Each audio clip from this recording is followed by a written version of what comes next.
looks like a house. There we go. Hello? Hello. Yeah, there. Hello. Hi. How was your vacation? Are you off it yet? Or are you still going? No, I'm off. I got back last night, so good. Oh, okay. I just don't recognize the background. So This is the usual background here. Oh, yeah. At least you can see me today. Last Saturday we could not. Yeah.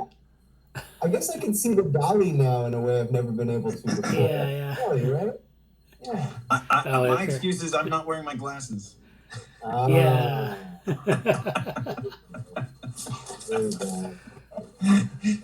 That's my excuse. I'm sticking to it. Yeah. Okay. So how's everyone doing this week? Good. Happy Jerry Day. What's that? It's Jerry Garcia Day. Oh, okay. Yeah. So it's I mean, here in San Francisco, there's a big party. Oh, okay, yeah. and there'll be a concert in the park, at Jerry Garcia Amphitheater. Oh, okay, yeah. Great. Jesse might be a little late, or he's got some things going on today. But so who wants to give their update first, as usual? I can give a little update in terms of a presentation that I caught this week, which was awesome. The Open Source Robotics Foundation did a meetup with with the drone group PX4, and which is also an open source open source hardware, open source software group. And who else was there? And then she did a presentation with the covered ROS 2 and talked about some of the new ROS stuff that included Space ROS. So this is robot operating system, okay. Robotics operating system. And for those not familiar, but ROS 1 had a very kind of unique, very particular kind of development environment that you had to use and things like that. And ROS 2, is getting a bit more like a normal project, I would say. I feel like they don't like my characterization of that, but it was great to see, and really excited to got a good speaker lined up to talk about Space ROS as applied to both rocketry and the rovers. So the Robot Garden here, which is actually based out in Livermore, came and presented their 3D printed Mars rover. So it's based on the same JPL kind of robot, but yeah, more of a maker project, and again, there's some great stuff there, and an extra presentation with Opencv, which as they say is in so many projects that we can't count. We can't properly count that, so it was a great meeting because we had both it's like he's the director of content and creativity or something like that. I forget now, but he hosts the weekly Opencv meeting that you can catch online Thursday mornings at 9 Pacific time, and Alex from Hackster.io Cafe, who's again like the public facing person of Hackster.io, was also there to present on various projects. For those who aren't familiar with Hackster, excuse me, it's I would call it a bit like Hackaday in the sense of like presenting maker projects. or like some of the Adafruit shows that also kind of highlight projects that are based off of equipment that you can get from Adafruit, and that was her show's on, I think, on Wednesday, and also at 9 Pacific time. And again, this week was really cool. Washington professor Nadia Peak, from the I think it was like human-centered design group or department at UW, as well as Jennifer Jacobs at University of California, Santa Barbara. So if you're into algorithmic art and design, there's like some incredible projects that they covered at Hackster.io Cafe this week. And the last thing that was made it relevant for cerebral organoids, or at least open science organoids, is she covered. She's done an interview of all the DIY bio labs that she could contact, which was really interesting. And so it didn't go into it too much, because that was kind of wasn't something that either of them were kind of specialists in, but they did I'd be really interested to see that kind of report. And they highlighted a few problems that are the real differences that you have between DIY labs and makerspaces. That was cool to discuss and kind of plan for appropriately. But it's a kind of obvious thing where it's like at makerspaces, people doing other projects usually can't contaminate your project. But in a DIY biolab, you need to worry about what the other people are putting in the fridge, so to speak. Yeah. So it was great. So great presentations, and really looking forward to catching some more of these kind of advanced robotics. And I brought up neurorobotics.net, and that you could start to work with spiking neural nets and other kind of agents to direct these robots. And hopefully that'll be a focus of the next meeting or something. But yeah, really great to see. Hopefully they'll be doing some competitions that are overlapping between all these groups. So really looking forward to it. That sounds great. Yeah, I've not thought of makerspaces. We have the open source project where we're looking at communities. I didn't think about makerspaces, or we haven't talked about makerspaces. So, what kind of experience do you have with makerspaces? Is it pretty extensive? Do you think that would be something we could? Yeah. I mean, certainly the thing. I'm more familiar with hackers. Say call them hackerspaces, but makerspaces have come along as because I'm that old. I've seen makerspaces come into hackerspaces, and it's really interesting. And it's the same kind of thing where with keeping conferences open, it's like you really don't know who's going to benefit from the software that you develop and release, right? So you really don't know who's going to benefit from having access to the kind of equipment that a makerspace or if you will, a hackerspace makes available to the general public, or at least makes available at a much lower cost of entry. Yeah. And that's the DIY bio is the same thing, but again, it's just like we require you to go through training to use the big lasers at the hackerspace.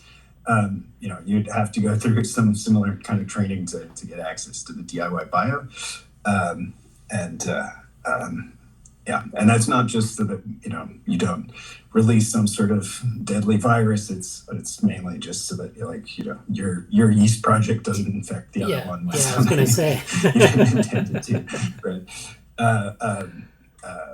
But yeah, I think they talked a little bit about. Again, I haven't had a chance to follow up on that report, but I'd be interested to see because it's. I've also seen a lot of makerspaces fold, and so the makerspace in Sacramento is I think pretty much I think they had to shut this week, Really? and they're kind of a big space, and the Omni Commons, which is over in Oakland, is I think about $1 million in debt. So they're looking for something, and it is just like Maker Faire and the make shops. These were kind of commercial, much more kind of corporate maker spaces, and they also folded. So it's something like open source where it can be a hard kind of business model to get to to be sustainable. My favorite in the world so far, and again I've seen them on many continents, has to be La Paese in Paris, which was like the most special building. I mean, you're really in this like 18th century building, which was pretty awesome. But they, I think they had a run of about 10 years. Yeah. Yeah. So Noise Bridge here in San Francisco has been since 2009. But you run really lean. Yeah. And yeah. So it's interesting. I'll catch that report. Maybe I'll drop a link. Yeah, please do. Do you think it's because there was like a period where it was like really popular and then it fell off? I mean, is it that people aren't using it, or is it they can't get sponsorship for, monetary sponsorship? Or I think depending on the spot, I think it's like a combo of these things. People attempting some growth.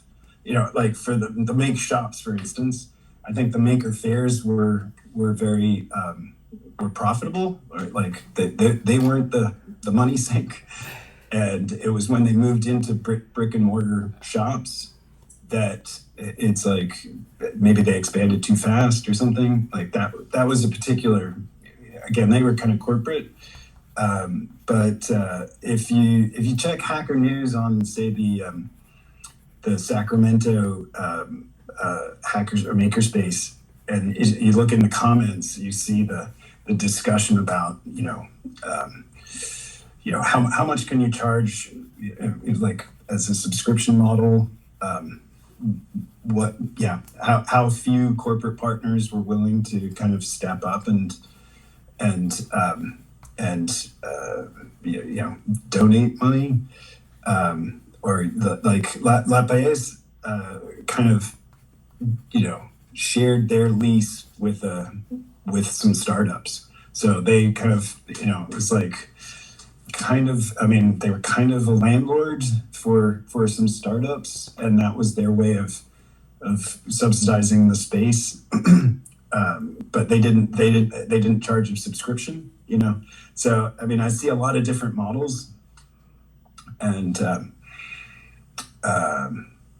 and I'd love to know more about. I'd like to love to find more sustainable models for the labs that or the spaces that have managed to survive for some time, and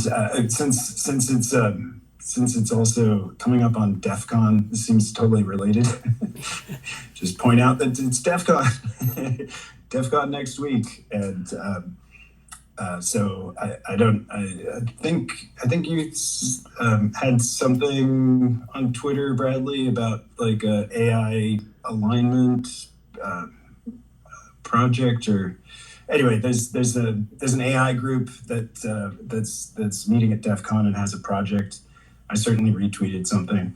Yeah. There's more than just penetration testing at DEF CON. So check out the biohacking space and of course, some good people thinking about AI and ML and how it's used to ethics in society. I think channel related stuff. Yeah. Yeah, that's great. I think we should follow up on that. But yeah, I can't remember what it was. Yeah, there was something that I found interesting. It was, yeah. I'll check while we're talking. All right, yeah. Well, thank you for that, Morgan. So, Brian, do you want to give an update? Sure, yeah, definitely. I've been working on, let's see. So first of all, if you hear some whining in the background, there's a little puppy right there. Okay. But she's a lot of work.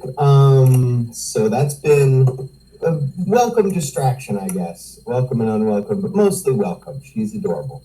So enough about the puppy. So what I've been working on, other than the puppy, is I've been working on this blog post comparing intuitionistic mathematics and neural phenomenology, and just kind of diving deep into exactly what the commonalities are. I found this awesome old picture of young Varela where he's just got like crazy hair. It's very nice.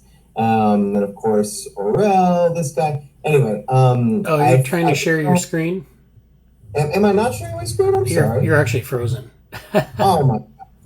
Hold on. There we go. He's going to come back in. Oh, there we go. Okay, let me try again. All right. Okay, there do you see that? Yeah, there we go. All right. Okay, excellent. Nice. So I basically just started putting this together and putting some pictures in to make it more interesting. So yeah, I've been working on this blog post. Let's see. What else have I been working on? I posted about this a little bit in the Gsoc channel, but I did put together a net logo model for my intro to age-based modeling class of collective cognition in open source development communities.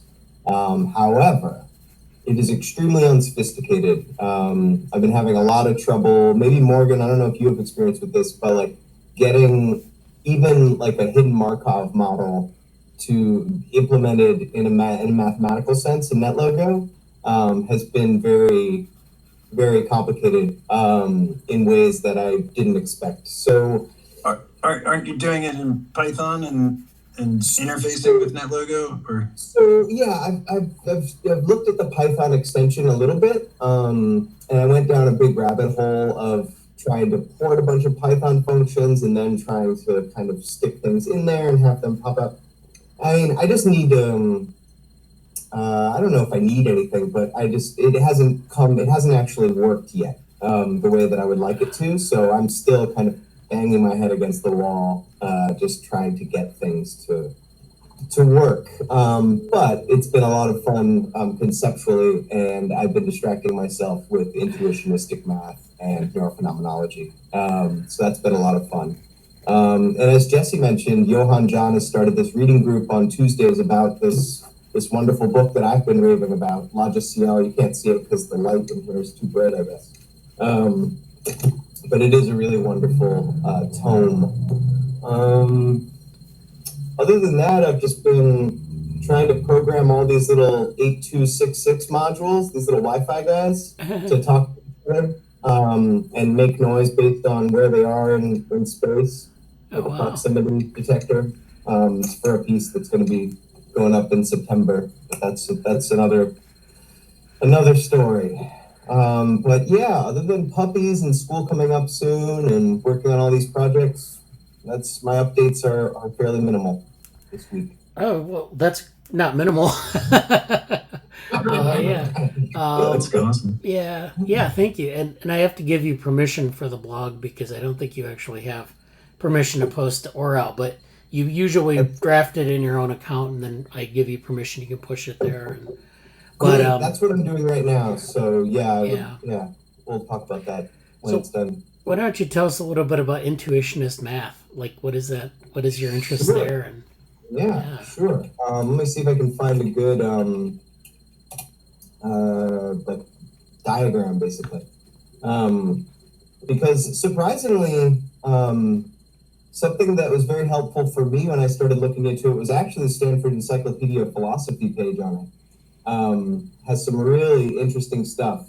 But one of the main things behind it is this rejection of the principle of the excluded middle, which incidentally corresponds to something Varela talks about in the calculus of calculus for self-reference. It's almost identical. So there's a lot of very interesting parallels. But sorry, I'm getting ahead of myself, or maybe behind. I'm not sure. But intuitionistic mathematics basically says that for every rule that you set up, because it's not just either A or not A, you have to say exactly what the assumption you're making is. So almost nothing is a priori, or what is considered a priori is very, very strict. And I can't remember off the top of my head exactly what it is. But let me see. So trying to decide how to explain this. I mean, so it started with intuitionistic mathematics, which comes from constructivistic mathematics, which all kind of was developed around the same time as the cyberneticists were developing, and were developing their theories, and also where von Forster and others were kind of coming up with radical constructivism. So it's all kind of tied in that mid-20th century melange of attempts to figure out how to talk about the world in a constructive way, or in an interesting way, or an accurate way. And there's a lot of really fascinating arguments between Brewer and Hilbert about intuitionistic mathematics. Hilbert doesn't like it because, of course, well, anyway, sorry, now I'm getting distracted again. Oh wow, here it is. Check that out. There's a whole thing here on intuitionism and phenomenology. Amazing. Gonna have to look at that later. But okay, so what really hit home for me when I started looking into this was Martin Loft type theory, which this guy, Martin Loft, in the 70s, basically formalized intuitionistic mathematics into this kind of type theory idea, which involves, let's see, where is it? So which uses this constructivist idea of a witness and a judgment, and formalizes it basically into types. And if anybody knows more about this than I do, please speak up, because I'm kind of speaking off the top of my head right now.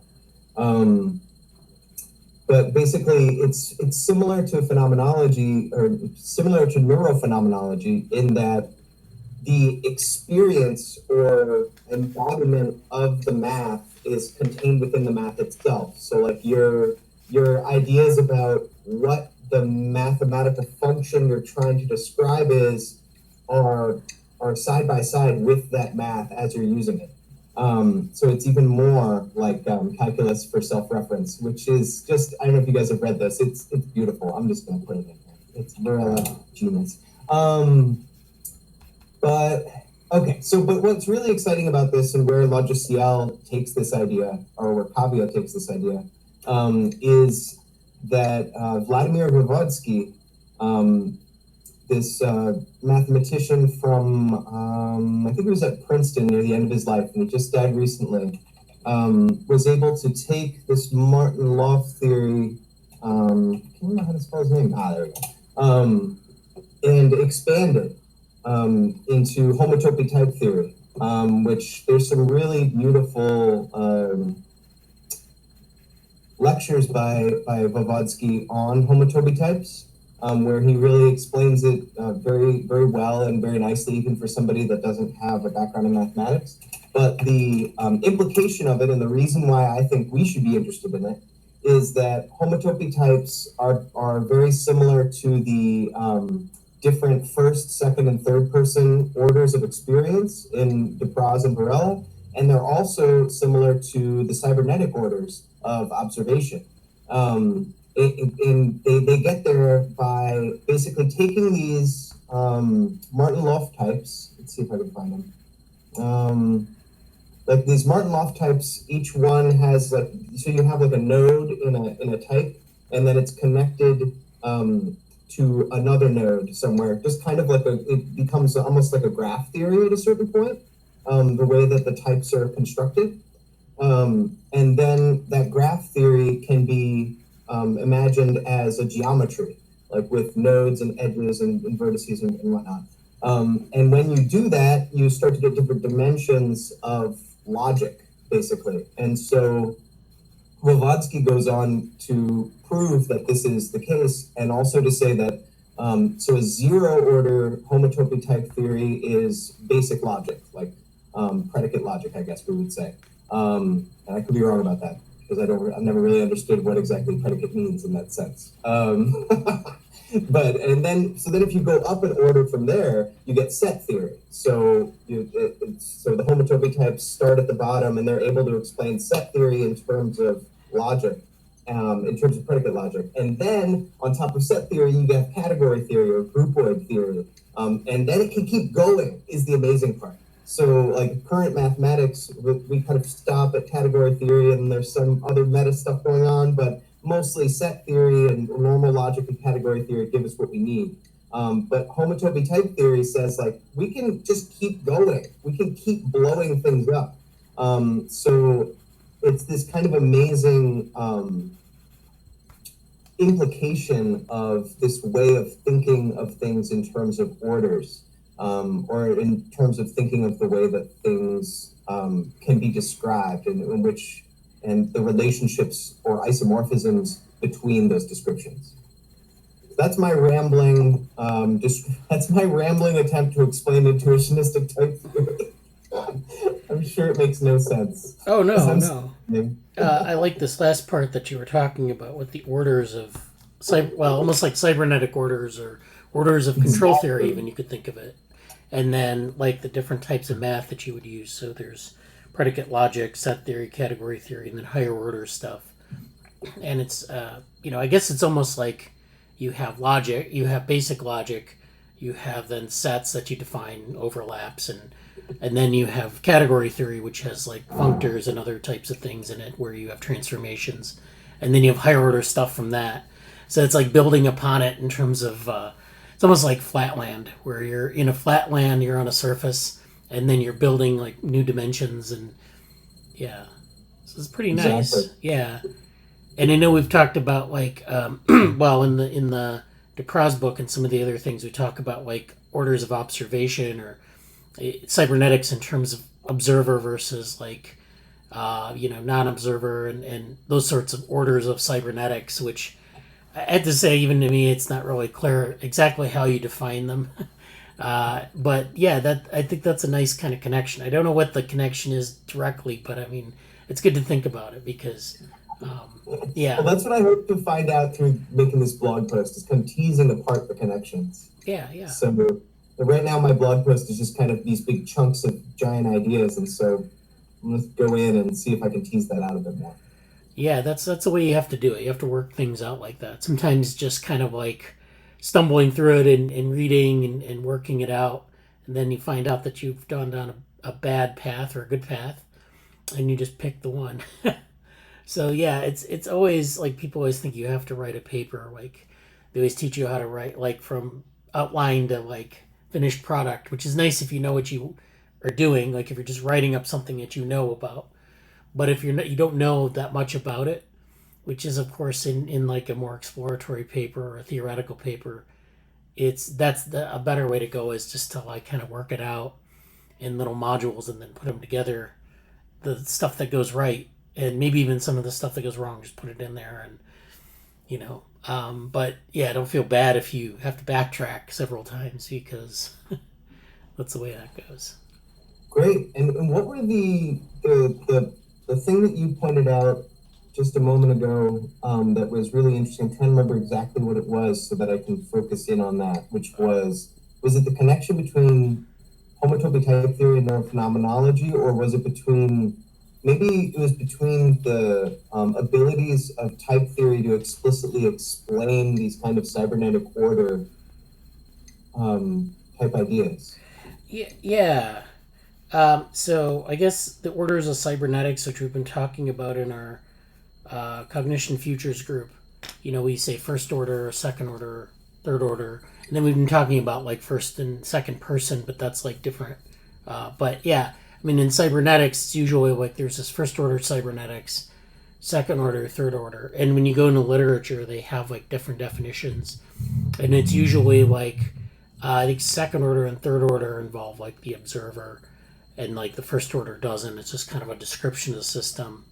And then like the observer is important in cybernetics, but like depending on who you read, the importance of it and the sort of the centering of it is difficult to, it's kind of like, well, there's an observer and you're observing the system instead of just describing it. Okay, that's an active thing. But there's also control theory which overlaps with that, in that you have like first order descriptions, second order descriptions of systems. You have first and second order feedback. So you have these things that are almost like recursive in nature, where there's like they're kind of like referencing, like a first order would be limited self-reference, just kind of like feedbacks. Second order would be like self-referential, and then you get into that area, and then there's a mathematical connection there. And I think there are other like types of there are other areas that even in cognitive science, like Douglas Hofstadter's work that we've talked about a little bit, but we haven't really explored, like the mind's eye and the I am a strange loop, which is a very good example of where he kind of delves into recursion.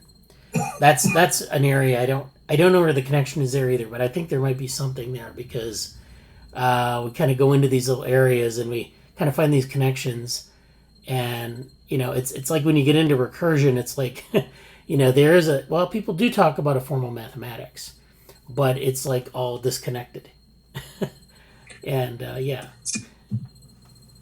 seems like a good time to say GNU's not Unix. Oh yeah. Yeah.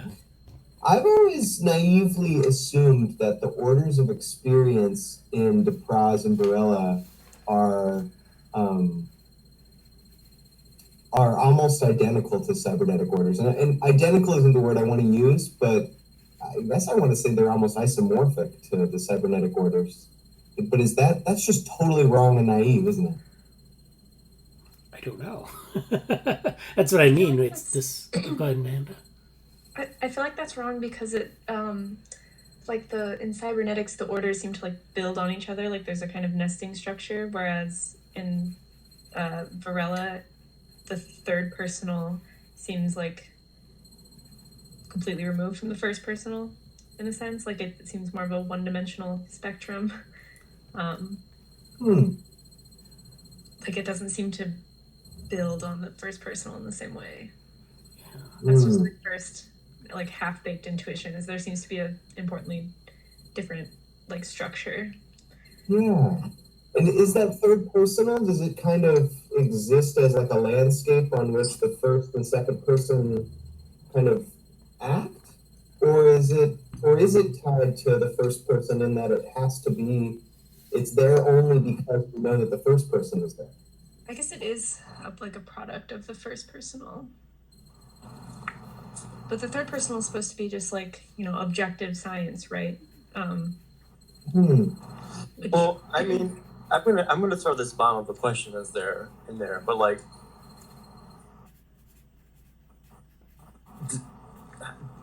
is it possible to say like any of the first, second, or third person perspectives is sort of like more real than the other, in the sense that, like, I think I agree with both of you in that I don't think they're the same. Like I think they're used sort of differently. Can everybody hear me okay? Because I don't know. Yeah, you're fine. Okay. if it's really bad, I'll just try to type it out. But like I'm still wrapping my head around what like some of Varela's work on like first, second, third stuff.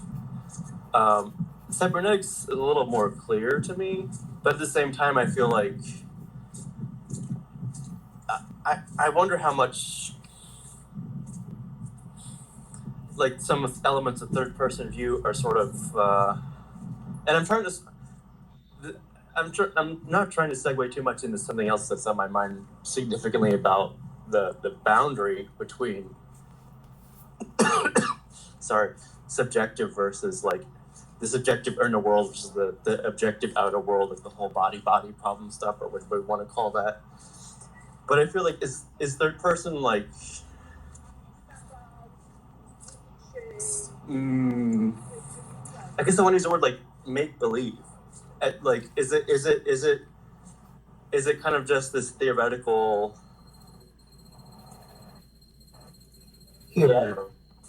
like situation where the observer is omniscient and has no particular embodiment, basically, something like that. Yeah, I mean, rereading on Becoming Aware, it does say that. So this is just one example, modes of validation. So there's a first person that undergoes an artistic quest, and they have their own internal validation, including a meditation, which can be related to a spiritual work, heart prayer, philosophical work. And then a second person mediates that validation through a debriefing interview, for example, like by kind of putting another perspective on that first person's work. And then the third person is able to be rechecked in their objectivity by an appeal to the second person. So it is this scientific session that is just complemented by the second person. I'm not sure if that's helpful. It is for me somehow. That makes me think that maybe the third personal would correspond more to like first order cybernetics, where you're just describe something without much attention to the observer. And then the first personal for Varela is like purely subjective, like the observer. So, and that comes in the higher order cybernetics. Yeah, and I wonder how this fits with like the concept in the latest book. And this is like if this is like a cognition features like impromptu rap session, but like the reading group. But like now I'm thinking like, okay, so how does all this square with like the shared, what was it called, like phenospace, or like the space that different actors have and like are relating within? It's like the shared the space they're both generating with their internal representations or not. So yeah, like how do multiple observers communicate with each other? Yeah, and getting over like I think it was one of the things, I forget the specific word, but it's like phenotype or like phenospace or pheno something. You know, it's kind of implying that, okay, well, there's sort of there has to be some kind of a medium in which the different observers are interacting, even if they have totally separate subjective worlds and stuff like that. But I'm kind of getting all over the place now. So phenospace was supposed to refer to that purely subjective internal world. Like phenospace is a shared phenospace is like impossible. Like what's the next best thing is the open question, but like literally a shared phenospace is supposed to be an impossibility, because that would be like I'm literally putting my mental experiences to your mind. So the third person in Cybernetic, or at least the third person order of Varela, would kind of be like almost like paired programming, or like some sort of code or peer review where it works well. And so like you're checking each other on, things. You say to someone else, is this correct? And they say yes, and then you say okay, and then if it's not, you make a correction. And this is when it works well, of course, but like I think that's maybe the idea too. If you want to put it in like practical terms and describe a system we can observe. So like, if we're doing open source, we're looking at our open source project, that would have been one area we could have done too, or one area we could apply this to, where you have, people, like a bunch of people in the community, and you put out a call and you say, I want you to check my work, or I want you to check this idea out. And we do that in this group too. You know, it's like we say, can you review this paper? But it's a little bit more formal because it focuses on sort of the checks and the verification. Actually, in cryptography, they do some of that too, where they have checks for different individuals have to have a key, and they, but I guess that would be the idea. I don't think anyone's ever like referenced Varela when they talk about stuff like that, but that that's a first we could make happen. So, all right, thank you, Brian, for your update. Amanda, did you have updates? Sure. So we had the Cognition Futures reading group. I am in another reading group with some people in my old grad program in philosophy, and we read the new active inference book. We finished it a while ago. So we've just been reading papers. Excuse me. We've been reading papers that are connected to it, and one that we read for this past week, I shared to the Free Energy Principles Slack channel. It's about the free energy principle, like from an ecological psychology perspective. And the short version is that the two, like the free energy principle and ecological psychology, are like a match made in heaven. Yeah. It allows us, like the free energy principle is often used to talk about how, the brain is like minimizes free energy, but it doesn't often talk about like the world. Usually like talk of representation comes in, and you have Helmholtz's unconscious inference story. And so it's very like non-ecological, non-embodied, but it doesn't have to be. So this paper basically says that if you think about the system as like the brain plus the world, and that's where we're trying to minimize free energies across that whole system, then things make a lot more sense, and you have a much better picture of the world. Yeah. So that was a neat paper. I also read one that was shared, I think, in the Methods CogSci project channel, called Objective Phenomenology. And the author was explaining how certain phenomenological facts, so like, he distinguishes between phenomenological and subjective, but basically he's saying that there are phenomenological facts that are objective. So there are things about our experiences that we can all potentially understand. But one thing I thought was interesting about the paper is he uses the term grasp a lot and doesn't spell it out. So he's using grasp to mean like I only like go to other metaphorical language to like have a grip on like what an experience is like, to be able to use your own concepts and experiences to like bootstrap to another type of experience. So he uses the term grasp to mean like understand, but in a phenomenological sense. And so I've been slowly working on a blog post about like the grasping metaphor and understanding, because that was an important part of Varela's book. So I thought this paper was interesting. It like is kind of helpful and kind of also demonstrates the problem with like the limitations of our use of this metaphor. I think that's basically it for me.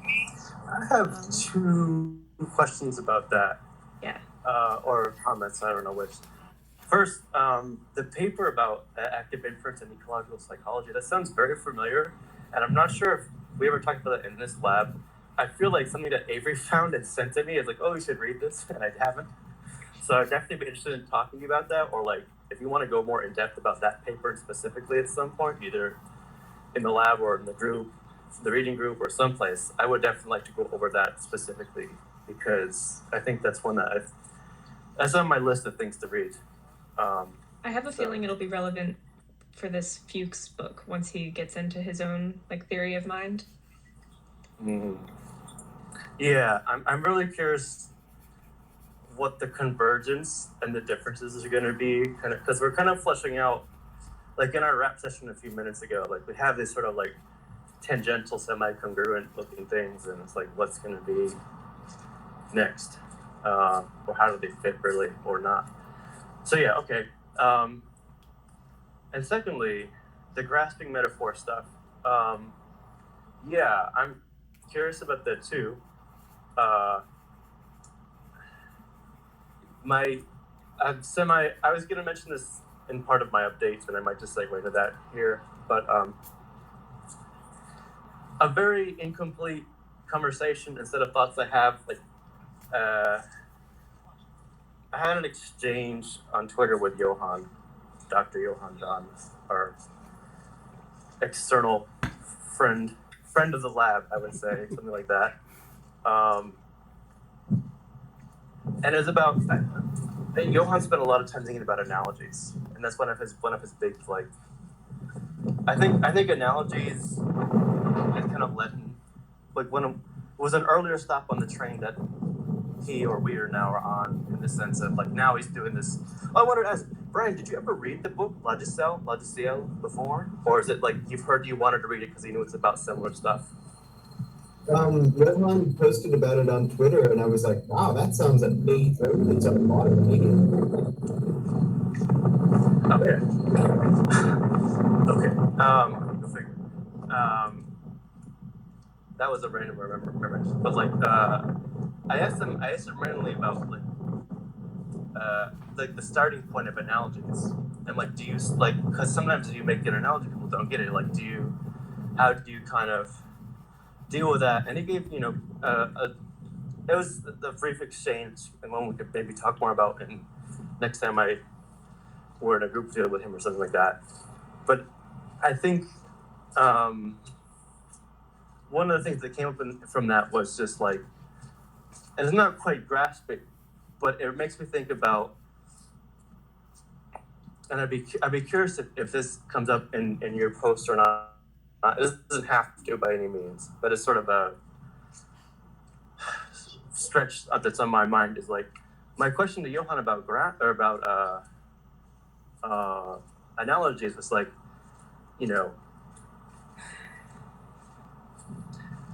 when there isn't an opportunity to fully, I'll use the word here for the time being, to fully grasp something or make a connection, to have a full connection between, agent A and agent B, when agent A is trying to explain something, they use an analogy, but the other person doesn't have that reference point, so it doesn't work. So like, what do you do in that instance, or like how, not so much as like a best practice, but more like, I'm curious. I feel like there's some, not really a mechanism, but something that's sort of like how to explore that space. And I don't know if it's really related to the concept of grasping, but kind of what came out of the small Twitter discussion was like, yeah, like kind of like moving up and down the scale of abstraction, but trying to explore specific space that may offer reference points, connections, when you're trying to form the analogy. And I feel like I'll leave it at that. I'm moving, so my mind isn't very unstable. So yeah. I'm curious to read your post about grasping for sure, and also Brian's post. I'm excited that we're talking about, even just like thinking about blog posts is good stuff. Is this the same as talking about alignment in like language models and human AI? I mean, it's the concepts aren't aligned, and therefore things are essentially misconstrued. Or is grasping, is this different somehow? I'm not sure.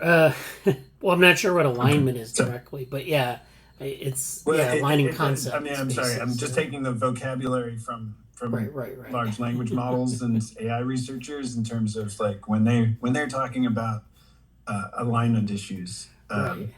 It seems like they're talking about the same thing, where it's like agent A and agent B don't. Oh yeah, okay, thank you. So does that book, Brian? Does that book provide any insight into that, or what is that about? Looks like it's not a about technical all book. sorts of stuff. It's pretty interesting, and you can get it for free, actually. Oh, okay. Which book was it? The alignment problem. Oh. Machine learning and human value. I think people are kind of angry about this these days. It's just there's something like non-human about this attempt to make AI human, which is kind of in and of itself interesting. But I have to say, I haven't actually read the alignment problem in very much detail. Just kind of been holding on to it until the But it's the same. I mean, they'll talk about the same thing with autonomous vehicles and driving. And if you check, so at this meeting, somebody brought up FlowNet, which is basically like a multi-agent traffic model from Berkeley. And it's the same thing. Well, in this case, they're still, again, like they're mixing AI and human agents, but the idea being that how to get the AI agents to not run the human agents off the road, right? So like when you're maximizing, like what you don't just want to maximize the agent's direction or the time to from A to B or something like that, but for them to understand what the other agents are kind of, so it involves theory of mind, it involves, conceptual, like with the grasping and the grip, I'm trying to come up with another, like a synonym for alignment in terms of, having concepts grounded the same way. Well, I would add, like, in Amanda's sense, like, does grasp more mean, like, manipulate or, like, connect with? Like, in the sense that you were looking at it with. So, I think the best, like, single word would be, like, to understand. Right. Grasp something is to understand it. And I think that the grasping metaphor is revealing because, it's also kind of hard to explain what understanding means, like, as opposed to knowledge. But when you understand something, when you have a grasp on it, you can use it.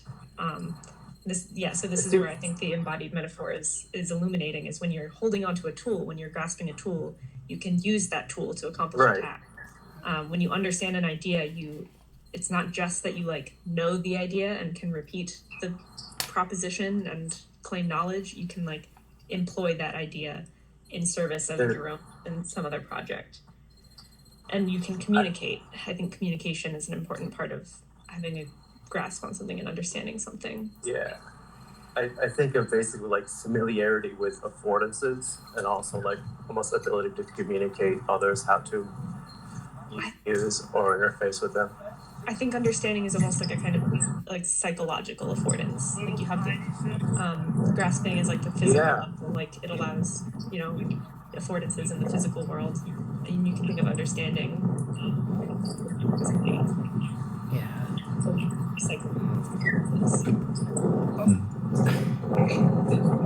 But I also like the fact that you can have, an object can have multiple affordances. And so in context, or, again, like two cars coming together, they need to be thinking about the same affordances.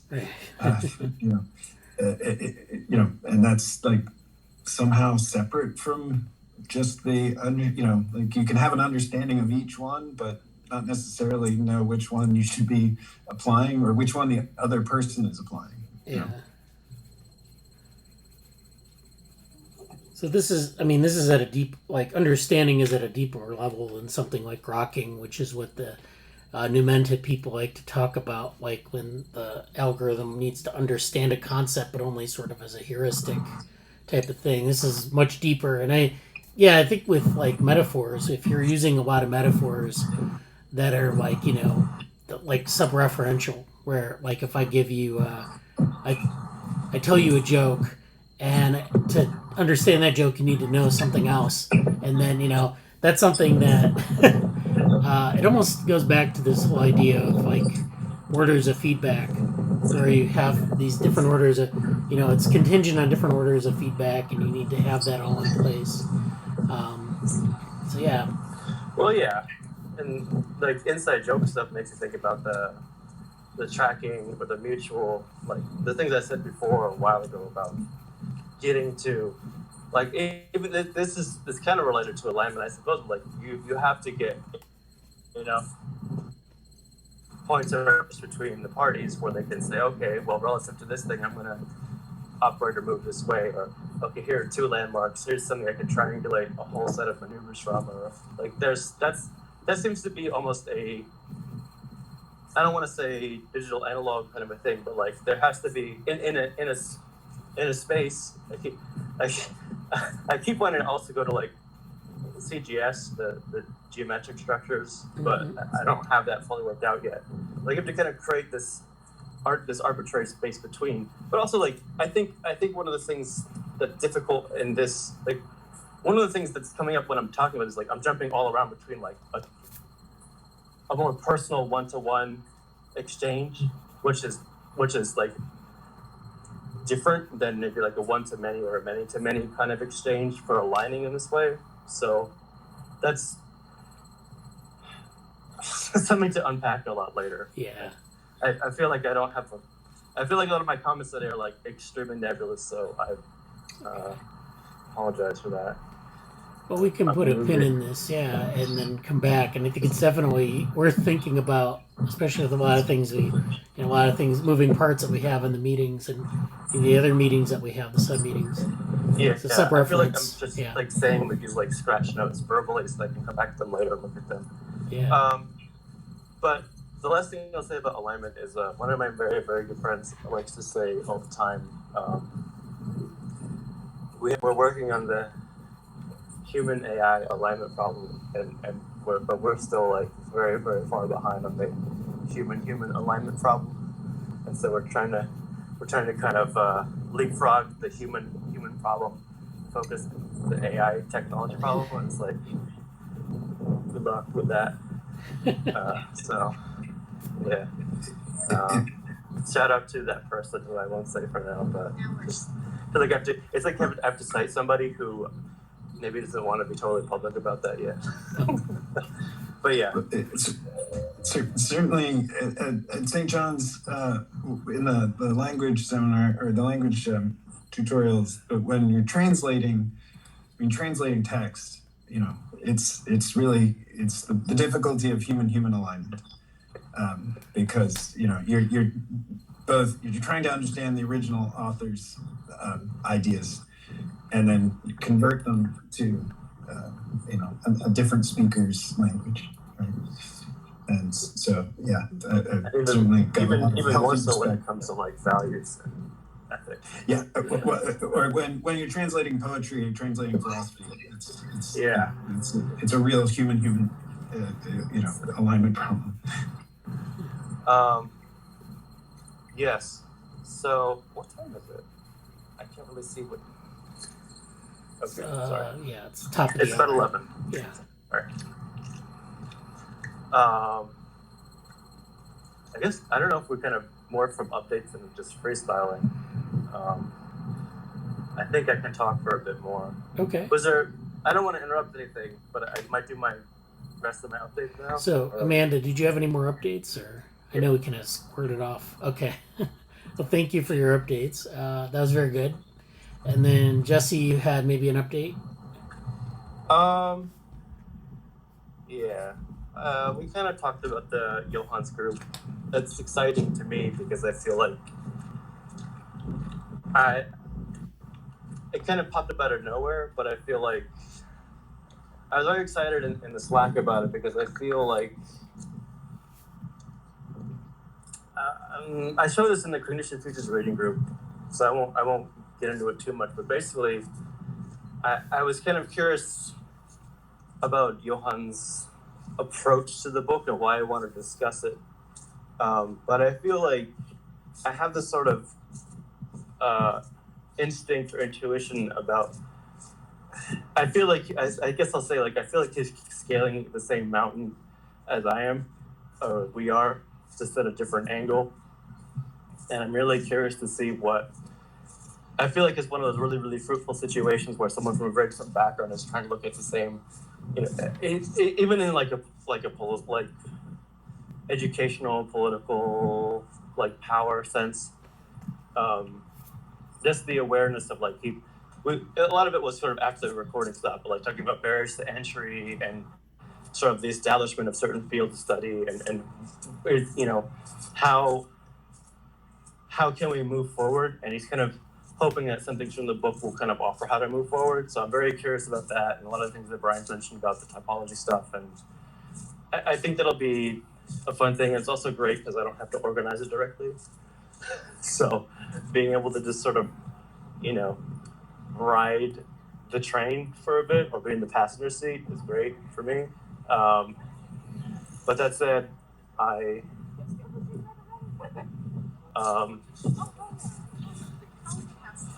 on, I'll wait for this to pass.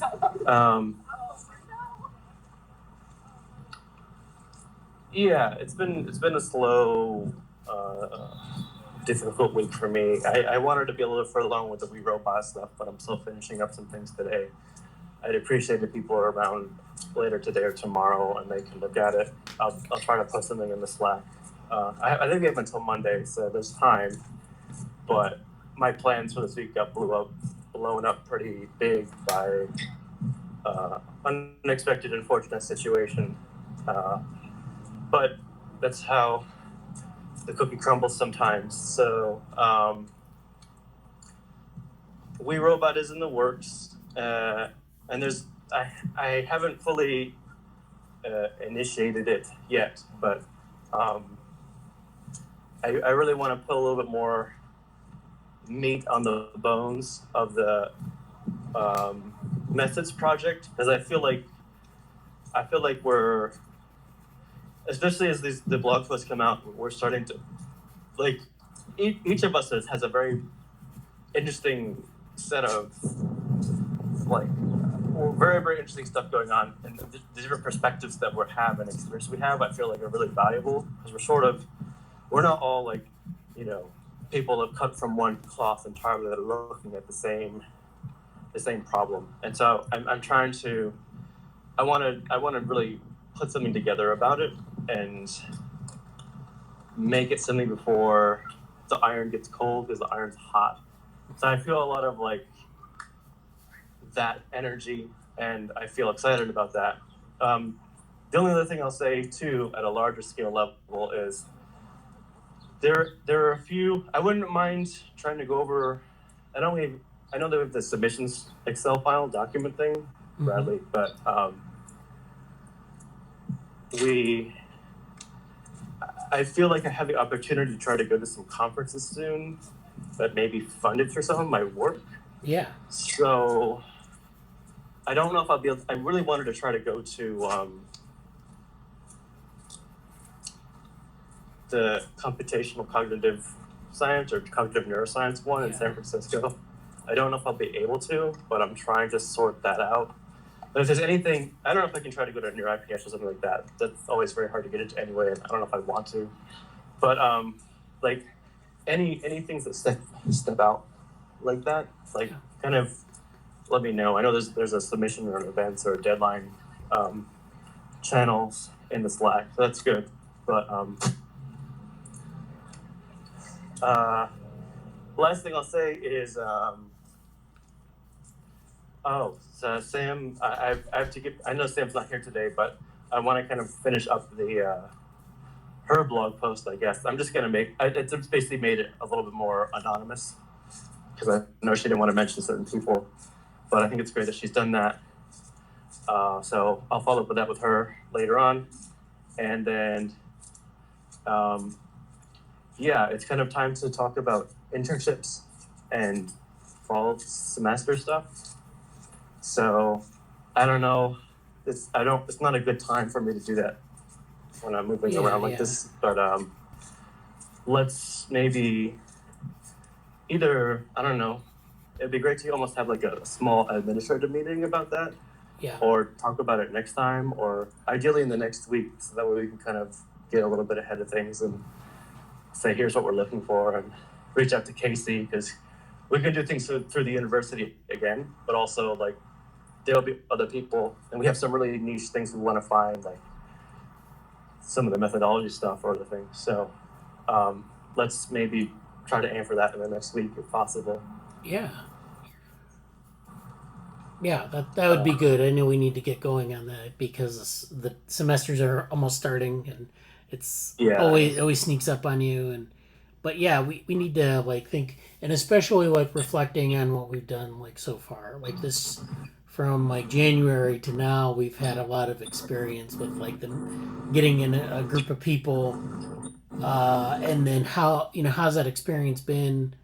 We probably can improve upon it. We probably can do. Maybe tighten up some of the roles. I think it's worked out pretty well as these things go. So we can evaluate that and think about how to maybe recruit people better, or like give them more specificity. Although I think we did a pretty good job this time in terms of kind of getting them into the system and onboarded and going in one direction. And yeah, I think having more refinement about our projects is going to help. Yeah. But also, like, I think we're at a place where, because the projects are more refined, we can say, okay, whatever level someone's at, like, could we have an undergraduate person in psychology or cognitive science just scout, say, we're taking an intern to look at research methods in this area. Great, do it. Okay. Could we have a graduate student who's doing more like more in-depth stuff at a specific, maybe we put a specific call for like, I don't know, some of the topology stuff, or like more advanced things like embodied intelligence. Like, I would kind of would love to make an embodied intelligence internship just to see like how many people like see that or care about it and want to do something with that specifically. But we have some established stuff and some things in the future too. And the last thing I'll say about update stuff is still opportunities to plan talks. I think I'm just going to say this every week so we remember it. But like we can plan like a talk in a much smaller sense, like the philosophy talk. Like let's talk about the subject, and the much bigger thing like the open house that we kind of talked about last time. Right? And I think that'll be very fun things to think about and kind of I think having events like the open houses are also very much like that semester thing, like the end of your semester. Okay, let's have your showcase. Like in UAlbany, they always go like, here's your departmental showcase for XYZ. Right. Go talk about your term paper or whatever you did. I think that's a fun in-house thing to do, and continue to lead to internal and external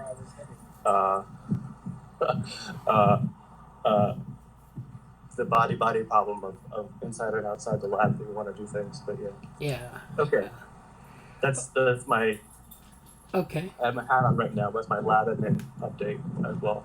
Oh yeah, thank you. Yeah, and that's a lot of good things in there. And the last part about the open house, we'll talk about that in a minute.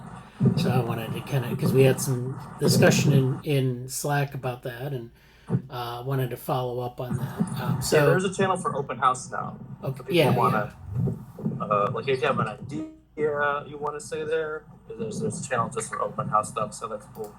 Okay.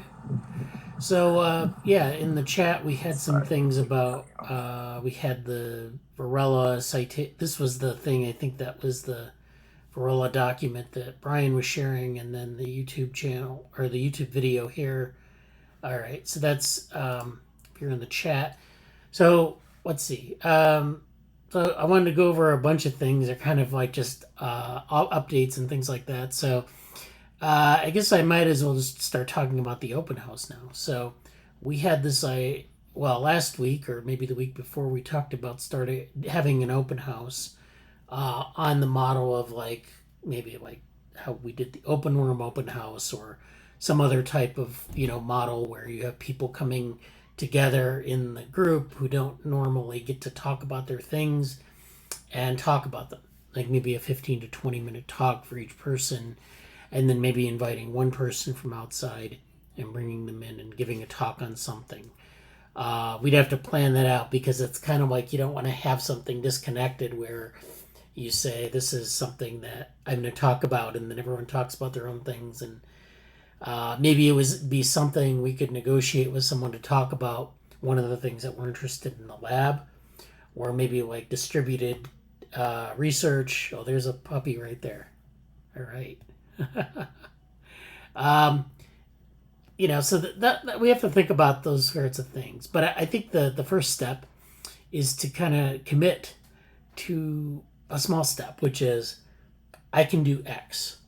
I can do a talk on X, and I'm going to do it by a certain date, so that we have it all together. And we don't have to really decide on the open house time now, although it'd be good, like Jesse said, maybe to have it at the end of a semester, maybe like at the end of this year, so it gives us some time to put together or update, and then it gives you a time to like commit to say, okay, this is a time when I need to get this done by.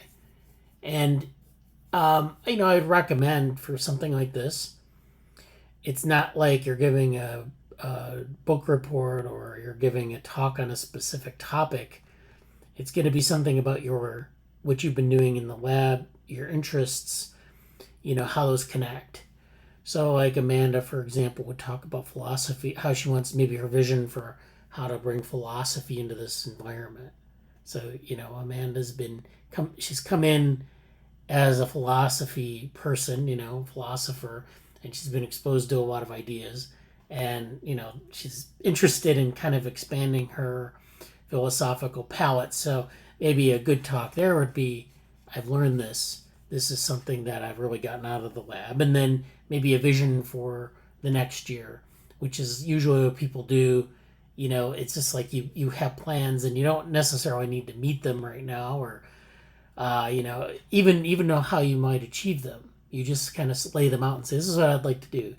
And then we can talk about after the talk, which ones of these are most viable, what we need to do to realize it. So, to do that for everyone, I'm not just singling out Amanda, to kind of give yourself some accountability and say, this is what I want to do, this is where I've been. And then everyone can see that and say, oh yeah, I've had the same issues, or I had the same experience, this is great. Or maybe I want to do something very similar. It's just like a different area, and so that's how we can facilitate, this is how we bring the lab back together. There are a lot of disparate channels here that we do. We have these sub meetings, we have different channels in Slack and all this, and then we need to bring that sort of together a little bit, maybe identifying common themes, but also just kind of appreciating the diversity within our group of people. So this is something that you don't have to commit to today, but I want to put together a list of things, of people, and I know Brian and Amanda expressed interest, Jesse as well, and Morgan probably wants to do something. And again, it's, we can just, it's not something that we have a deadline for right now, but it's something, just fix in your mind, like what you want, that there's a sort of deadline, and then we're going to work towards it, have this specific format and everything. So we'll work out the details later, but I just wanted to really kind of drive this forward week by week. So I don't want to have it, we don't want to mention it and forget about it, which is, it can happen. And, but yeah, and I think, I think mentioning it, I think mentioning it at every meeting, it's just good. Even just literally saying the word, so the ghost appears. Like, oh, future. Oh yeah, that's good. Well, anyways, I'll pass around a sheet, a sign-up sheet, and then we can just initially say, I want to do that, and you know, you can put in details Wow. about it. We can I figure definitely out. feel like I'm like, in school again with that, but more pass on a Well, sign up sheet. Yeah. Oh yeah. just Oh yeah. just to make sure that we have a nice, you know, we know kind of what everyone's doing, and then we can program this accordingly. So it makes it easier to program and figure out how to approach it. I would say like a 15 to 20-minute talk, and that's not a lot of time because if you get into some of these things, you know, you just kind of highlight, and then you know we can discuss it. We'd have a discussion like we do now, and it would just go on for maybe we'd try to restrict it to maybe 20 minutes. I know that's a lot, but think about like all the things we're going to be talking about. Do you just want to like get like this is like an interactive thing, so you bring some slides, you know, you can practice if you want, but the idea is to present what you're doing, what you want to do, and then we can all talk about it like, and this will help enable things because we can't really enable things if we're kind of like we get these things in our email or Slack and say, oh yeah, I want to do this, and then you overcommit and you don't want to, you don't have time to do it, or you forget about it. So it just makes it easier to keep things going. And then I don't know what else we want to do. We'll start with people in the lab, and then if we want to find someone outside the lab, we can. But that's going to be harder to do, and that'll probably drive when we do this too. If their availability is, you know. One of the first things that comes to mind about this is I think it'll be really good to have. I'm trying to figure out. I don't know. I can't tell right now which is going to be the better answer, but I feel like there should be some kind of representation from each of the major like groups or banners within ORL. Like, if we want to have like the MetaBrain project or group, yes, prediction features, yes, like the ethics team, like they can. But I don't know if this like I don't think those need to each be like 20-minute talk. Maybe like there's like like a panel or like a basically almost maybe even the equivalent of like the job, like the career fair thing where you go there and just see, or like a slight presentation from each of them or something like that. I don't know. But I feel like that would be good for the lab administratively. Yeah. But for all of us here as like individual researchers or like teams of, people who might be doing individual presentations. Yeah, I think that's a lot of cool things to talk about. I think that's something we could put together as a group, or I could put that together, and then I could get feedback from people offline, like, to start out with like this. These are the things we have, kind of like the cards we did a long time ago, last year, where we had like each project and we kind of had a description, and then it was like we'd go through. So this would be like walking through some of these different initiatives, the state of it, what we need to do to realize more, and then people could get into their own, because I don't know, we don't really have full representation of all these groups like active right now. Some of them are like I know like Danielle is doing a lot of stuff, and I know she's not in our meetings, but I feel like if she wants to, like, it'd be great if she had like even a pre-recorded meeting or something about like all the active infant stuff in the active infant lab. Like that's like that feels like a great thing to have going on, and maybe even like I don't know. I know Rishab's kind of pushing forward some things on his own, and I don't know if like he could have a place to talk about that. Yeah. He hasn't really been that engaged directly through us, but there's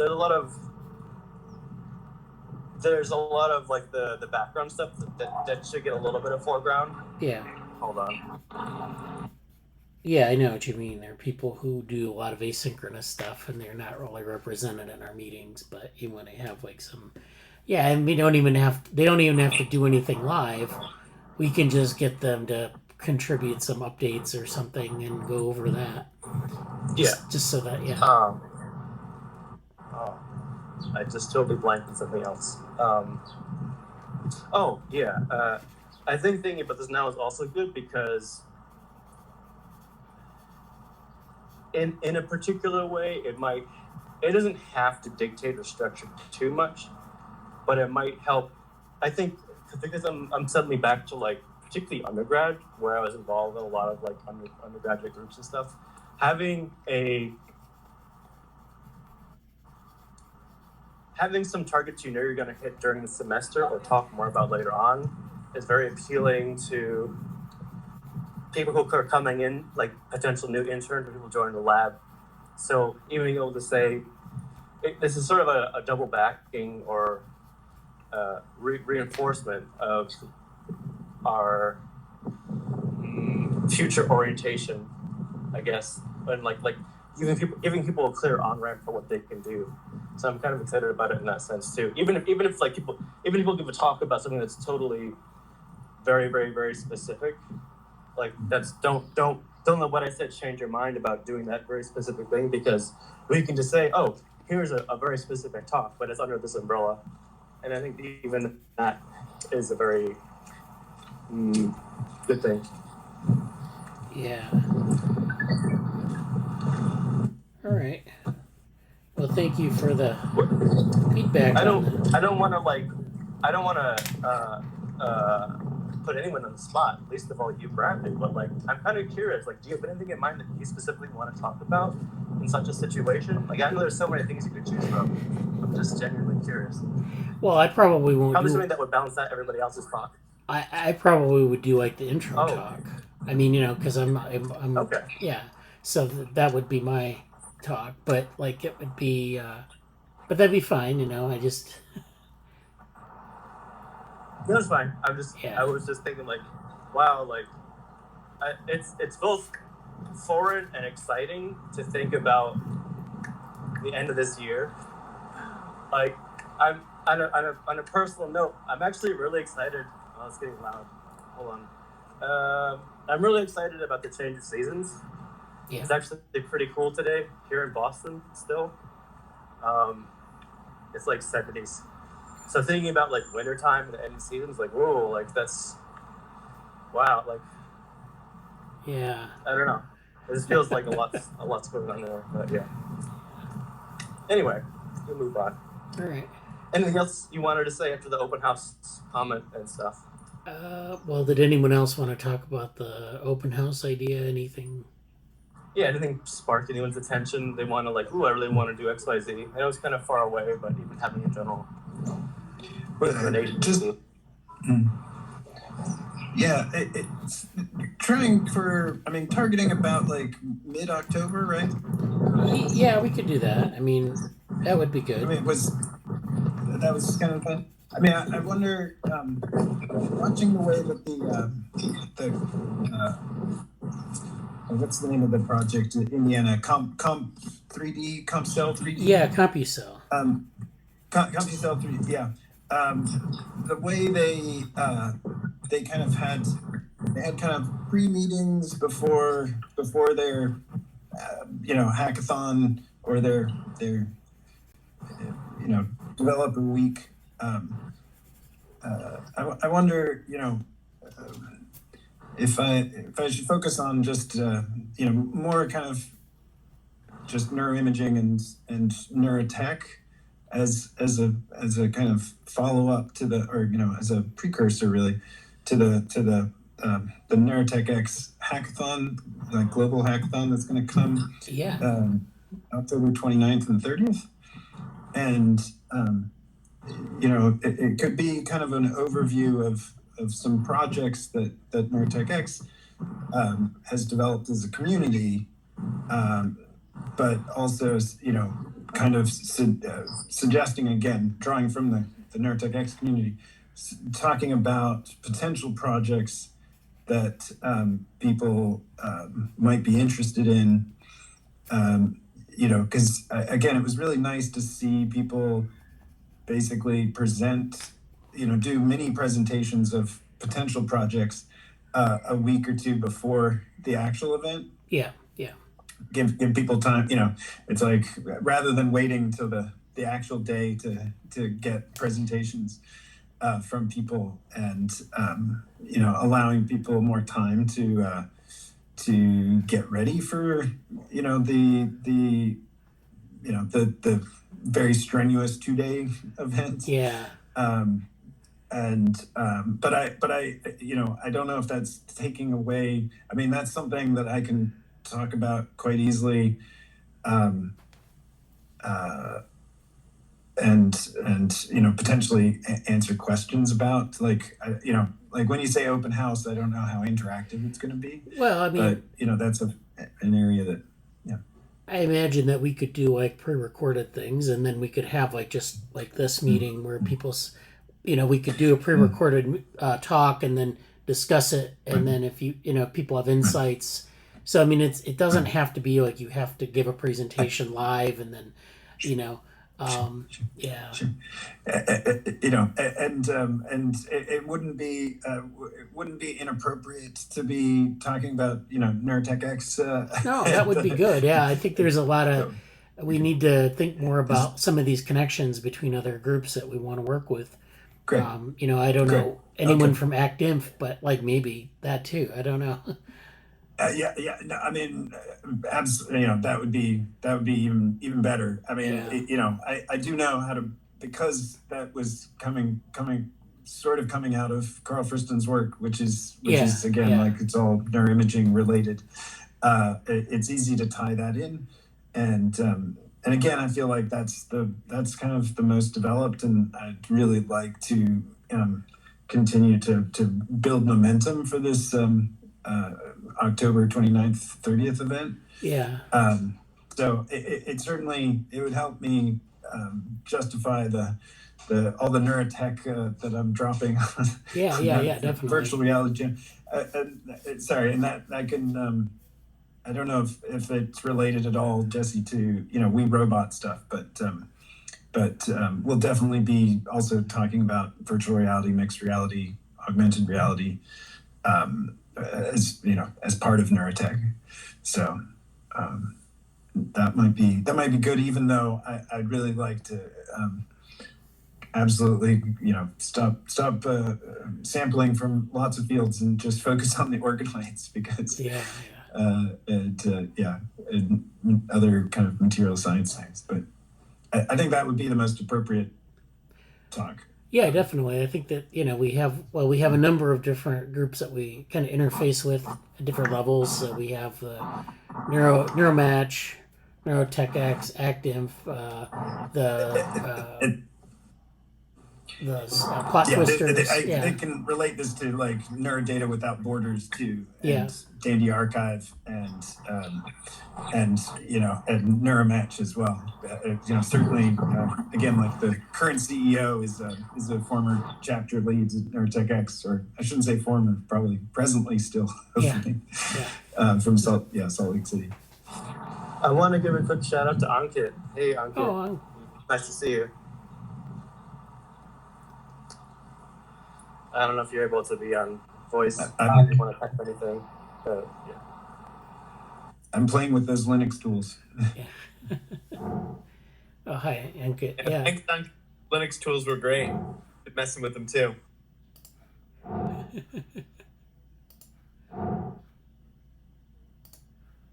Yeah, that's great. Well, thank you for the comments. So I look forward to this. This will be a great endeavor. And Ankit, if you missed it, we're planning an open house for sometime this later in the fall, and you're welcome to participate if you want to talk about some of your things with respect to your work on. We've been working on the switching stuff and all, and other types of algorithmic model building, and so I mean, that's something you can talk about, and we can talk more about it later. But let me know if you're interested. But did you have an update, Ankit? If that's small update. I was like I submitted the paper finally. Okay. And like I made a few updates to the final results, made a few more plots, better diagrams, and now I'm just awaiting what the reviews say. Oh yeah, of course. Yeah, I looked at the updates that you sent me. Those look pretty good. Could you send me a version of the paper that I know you submitted something. I think it was, but could you send me a version of that, or? a link to it? Yeah, so right now, what I decided was that I just resubmitted the original one with a Oh, few okay. edits to a conference, and then after what the reviewers say, we'll make a few edits based on that. Okay. Well, that's fine. Yeah. Yeah, yeah. I just wanted to make sure that we had everything synchronized. But yeah, that sounds good. And you're making progress on that. And, that's the way it goes. You have to, that's why we have reviews, because we have to get reviewer feedback. And so, yeah. Well, that sounds good. Thank you, Ankit. So, it's already, yeah. So, let me go through some things. I'm going to go through.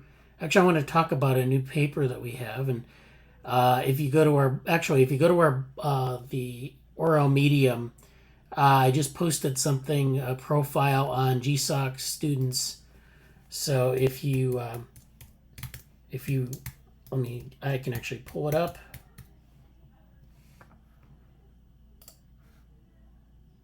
And we have a new post. I'll share my screen for this section of the meeting. So this is our ORL Medium, as you know, and there's a new post. Jesse sent it to me, and I made it go live. So we have the Google Summer of Code cohort. So we had 3 accepted mentees this year, and it kind of goes through our project here. Just kind of links to the project, doesn't have a description, but and then this is the project summary, and then our 3 mentees. Himanshu, who's working on some things with multi-agent reinforcement learning and some things in terms of common environments. So he's been working on things related to OpenAI and building an environment for agents that we might be able to use beyond just this project. So hopefully by the end of the Gsoc period, we'll have some of those tools in place. Then Brian, of course, and he's doing some things with active inference methods, and that's another community behavior model. So this is open source community building and how that can be made more sustainable. So I have this sort of adversarial approach that I propose to people. What kind of approach can you create that will sort of help people in open source communities sort of make their communities more sustainable, and that involves a lot of collective behavior and other things like that. So Himanshu is doing something related to multi-agent reinforcement learning. Brian's doing something related to active inference and some measures of maybe auditing systems where you have this checking of some of these behaviors. And then Hussein, who is doing a little bit different approach. He's going to the Evergood regulator theorem, which is something actually from Cybernetics. And he's using this to model ethical regulation of open source communities. So I've been working with him separately because graduate students have really tough schedules, and he hasn't been able to make our Friday meeting so much. But we've been going over some of the things that he's been doing with this. He's implementing this as we speak. We went through the Evergood regulator theorem, and he's been working on building a model that with using that approach. It's interesting going through the Evergood regulator theorem stuff. It has a lot of connections to game theory and other approaches that are similar to that. He's looking at it from a sort of almost like a co-evolutionary standpoint.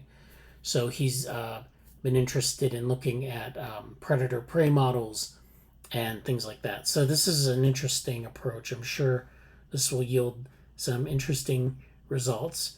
Now, because it's adversarial, we're going to have 3 different projects that are out. And so that's going to be, they're going to be kind of different kinds of tools. So it's not going to be just one tool.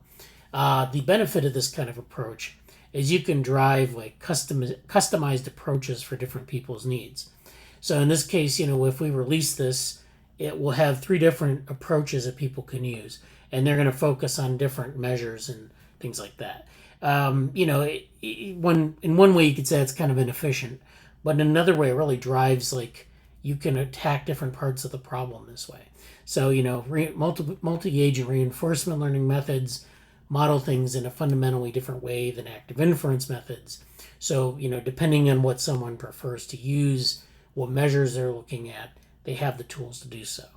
So in the future, we'd like to build upon this and smooth out some of these different models and the interactions between them. So, we plan to have a tool set for people to use.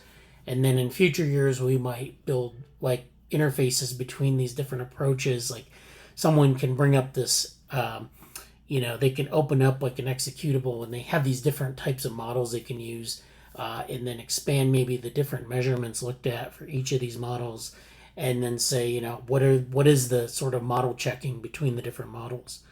So if I wanted to model user behavior, say using multi-agent reinforcement learning versus active inference, I could actually I could do a model comparison to see which one is maybe more realistic, or maybe they give you different answers that maybe, depending on the context, are more or less appropriate. So it gives users a lot of flexibility. And so Jesse and myself are the mentors here. We have our profiles here. And so, yeah, that's on the blog.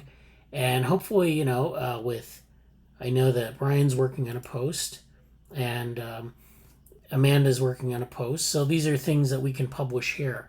You can see that we have Ankit's published, Jesse's published, and I've published on this blog. So we were looking forward to seeing more people participate in that. Now, speaking of this adversarial approach to Gsoc, we did this 3 years ago in 2019, and we had this project on developmental Bradenberg vehicles. So this is where we have these different approaches to looking at development in an embodied agent. And so we had 3 different approaches, sort of a collective behavior approach, a multi-sensory integration approach, and a an evolving neural network, evolving using genetic algorithms kind of approach. So those 3 approaches are, we incorporated those all into a paper, and that paper was very long. It had all of the software, it had some results, it had some theory in it, and we put it together in this very large manuscript, and we put it on the archive for a couple years. Then in, I think it was 21, the Embodied Intelligence workshop happened, and we had a couple of talks from the lab. One was Stefan Dvoretsky, who is one of the students in the Gsoc project, Jesse, who is of course part of our Bradenberg Vehicles group at the time, and myself. We all gave talks on different things in that meeting, and Stefan gave a talk on his work on development of Bradenberg vehicles. I sketched out sort of the developmental AI landscape. And then from that workshop, we got this invitation to participate in this special issue of Artificial Life. So this was a special issue that came up, after the workshop. They said, would you like to submit a paper? So this paper was submitted here and got accepted, and now it is live. And so we have this paper here, Bradenberg Vehicles as Developmental Neurosimulation. This is on the Artificial Life. It's live in this special issue. This is issue 28.3, and this is the last paper in the collection. So this is the abstract here. We have these 3 different perspectives. We've kind of stitched them together using theory and kind of laying out the case for this sort of developmental neurosimulation. So this is sort of the basis of some of our work on developmental AI. And of course, that's not all there is to say about it, but this is a nice end product from some of the work that we've done. So this is the special issue. I recommend that if you're interested in embodied intelligence, you read the special issue. It's very good. This is their editorial article here, which kind of goes through the different papers. And so if you go through the table of contents, you see there's this first paper, Machines That Feel and Think, the Role of Affective Feelings and Mental Action in Artificial General Intelligence. This is the inactive and interactive dimensions of AI, ingenuity and imagination through the lens of art and music. This one is evolving modularity in soft robots through an embodied and self-organizing neural controller. I reviewed this article, so it's actually pretty good. They do a lot of things with these little creatures that they've created. They're like these little geometric creatures that they kind of look like a pair of pants walking around, but they're just creatures that have an embodied phenotype that behave in this virtual world, and they do a lot of the physics modeling. And so soft robots are robots that have what they call made of compliant materials. So robots that have like rubber bumpers, or they have like different types of biomaterials or soft materials of some type. And so this is the type of thing that they're different than hard robots, I guess, which are metal machines that, if you have a Roomba, that's a hard robot. It's plastic, it's metal. Soft robots would have like a body made of like some sort of soft polymer or some sort of biomaterial. And so they've actually simulating soft robots in this platform, in this 3D world, and they're doing some interesting neural control strategies. Then this paper, an embodied intelligence-based biologically inspired strategies for searching a moving target. And then finally, our paper here, Brainberg Vehicles as Developmental Neurosimulation. So that's a nice special issue. If you're, you should, yeah. Thank you, Ankit. Congrats on getting the Brainberg Pub finally. I might ask you for a PDF. Okay, yeah, I can send it out. Okay. So that's good. And so, let's see. I wanted to also mention that I know that we've been looking forward to this, so I'll mention it here. NeuroMatch 5, the NeuroMatch conference, is going to happen in September. So this deadline for abstracts is September 5. So that's coming up fairly soon, a couple weeks. And so for NeuroMatch, usually we only need an abstract of about 300 words. So that's not like a huge barrier. Some journal, some conferences require a paper. So, but this doesn't. The dates out. I didn't see that. Yeah. Wow. Yeah. Great. So that's our deadline for that is September 5th. And I know some people were, we had talked about strategizing our submissions because you can only submit one abstract per person. That's the limitation. So we need to have if you want to go, you can register. Registration is trivial. It's I think you don't have to pay if you can't afford it, but it's not that much money. It's $10 or something. And then you get one abstract submission. So if you're in the lab group here, I know Jesse and I will be strategizing this. And we talked about submitting something for that. And then, if you want to, we could work on something together. I can submit it or Jesse can submit it. Then some other people can submit individual things if they think that they're of interest to that group. And then, we'll have a whole collection of submissions. So for NeuroMatch 4, I think we had 5 submissions amongst people associated with the lab. So that was good. And we had we advertised it on Twitter as this slate of orthogonal lab presenters at NeuroMatch. So that was fun. But it's just, I think it's a 15-minute presentation. You just have to submit the abstract, and usually you can get in. So I think they can either be 15 minutes or I think sometimes they do flash talks too. So it can be very you have a very established thing or you have a newer thing that you're just talking about. So NeuroMatch, if anybody, the conference for those who don't know is much more open and accessibility and also lower cost than the Academy. Academy is really tough and fire hose, and they've really built it out to be a little bit more of a coherent thing and trying to make sure people get paid, the mentors get paid and all that stuff. NeuroMatch typically has been a lot more open, amenable, open and amenable to stuff. So it'd be great if people are. I know sometimes people watch our videos and don't come to the lab. So just to kind of emphasize, like, it's a very open and very great. It's a great place for early career researchers or first time presentations. And I strongly encourage people, if you're wondering at all, please submit. Or if you have any questions about how to submit, we've been through this a lot. We can help you submit a talk, and we'd be very happy to do that. So yeah, definitely. And I know, like, Amanda was interested in doing something with philosophy. That would definitely, neurophilosophy would definitely be in the area. Oh yeah. It's yeah. it's not just neuroscience. It's like cognitive science, a lot of mind stuff, psychology, and philosophy too. Like Megan Peters is super into. Well, we're gonna do neuroscience, but we can't lose sight of philosophy or like the like investigating the ideas, and even like Conrad's big into causality, and a lot of the founders are very intentionally. It came up in the pandemic era when all the big conferences from like cognitive science to psychology to neuroscience weren't available. So it's very inclusive in that sense, for sure. All right. Yeah, so if we have this NeuroMatch channel on the Slack, so if you're interested in finding someone to work with or having an idea for an abstract, or, just please post it in this channel and we can talk about it before submission, strategize submissions, whatever.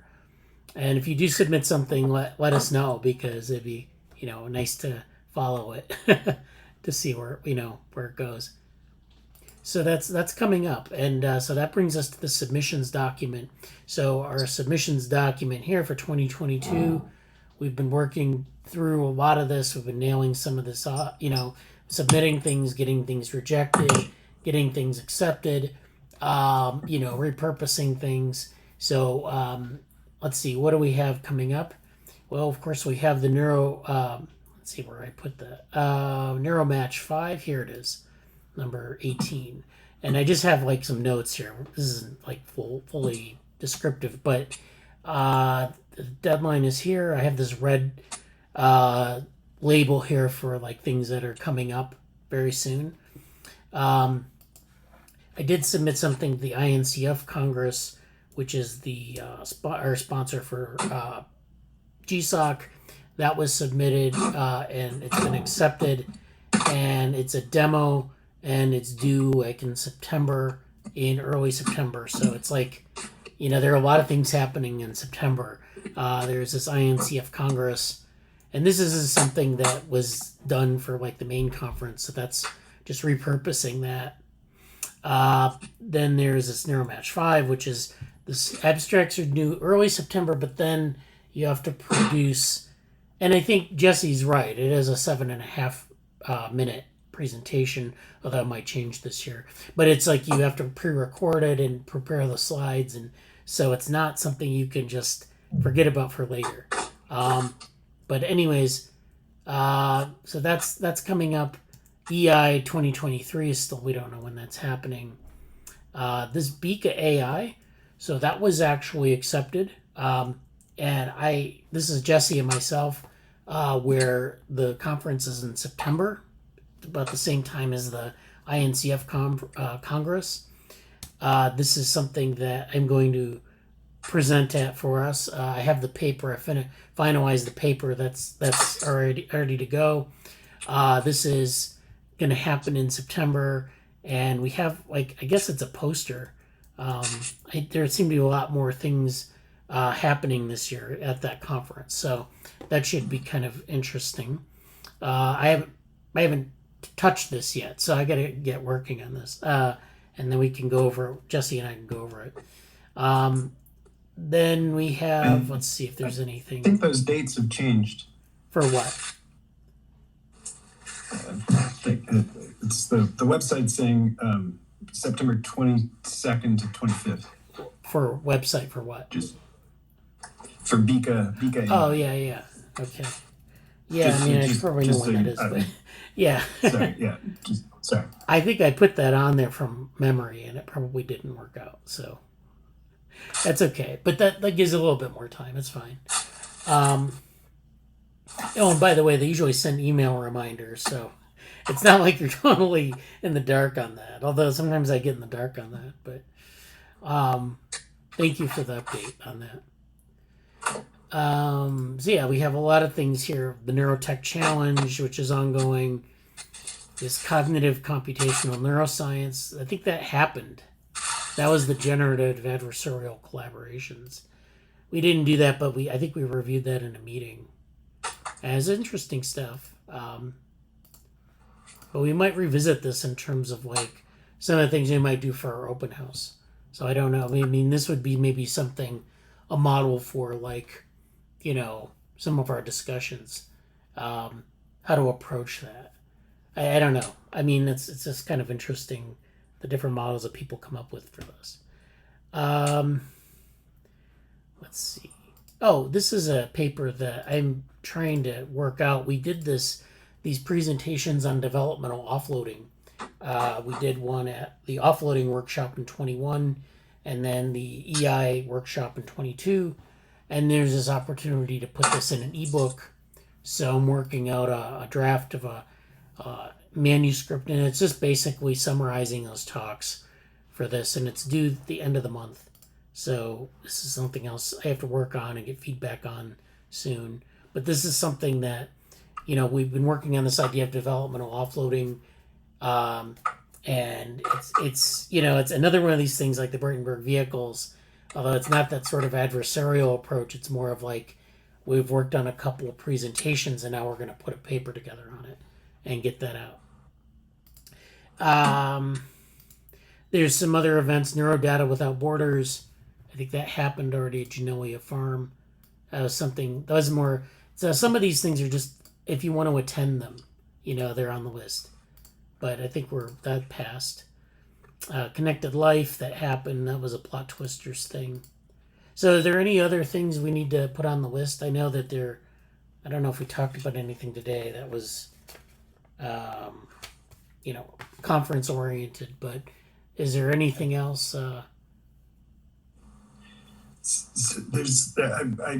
dropped a couple links in events discussion.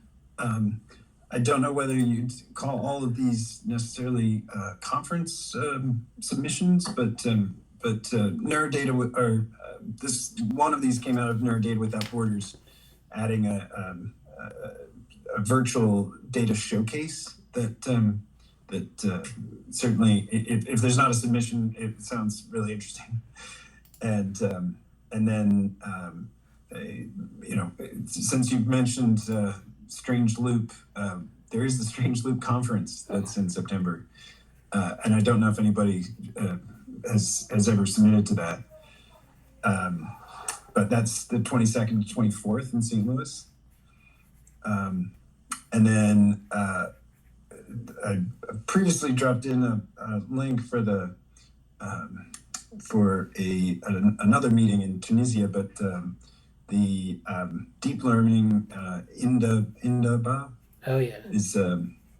Is like end of August, and I know that Alex Creamy at the Santa Institute for Computational Medicine is mentoring some people at that event. So it looks, it's like a great interdisciplinary, multidisciplinary group there in Krakow. But that looks like a really interesting event as well. That's the 21st to 26th of August for anybody who can make it. Yeah. So yeah, there are a couple of things in the chat. So Amanda had to leave. Thanks for attending, Amanda. And then Ankit said about the spreadsheet, greens were accepted. So yeah, the green labels were accepted. The red labels were not accepted, or something that passed that we didn't submit to. And the yellow is sort of like an action item. So this technically is an action item because it's actually, so you'll usually go like, well, have something white, leave it white. And then if it gets accepted, it's green. And then if it's not accepted, it's red. And then if there's an action item, it's yellow because, we need to do something for it. And this actually probably should be yellow too. And then, once it's done, you label it green. And then these little tabs next to the number, when it's red, it's like coming up in the next couple weeks. So just to bring your attention to that thing. So this is coming up here. This needs to be finished by the end of the month. And just, I think it's not, doesn't need to be that long, but they just want to have, this is going to be an ebook that is published.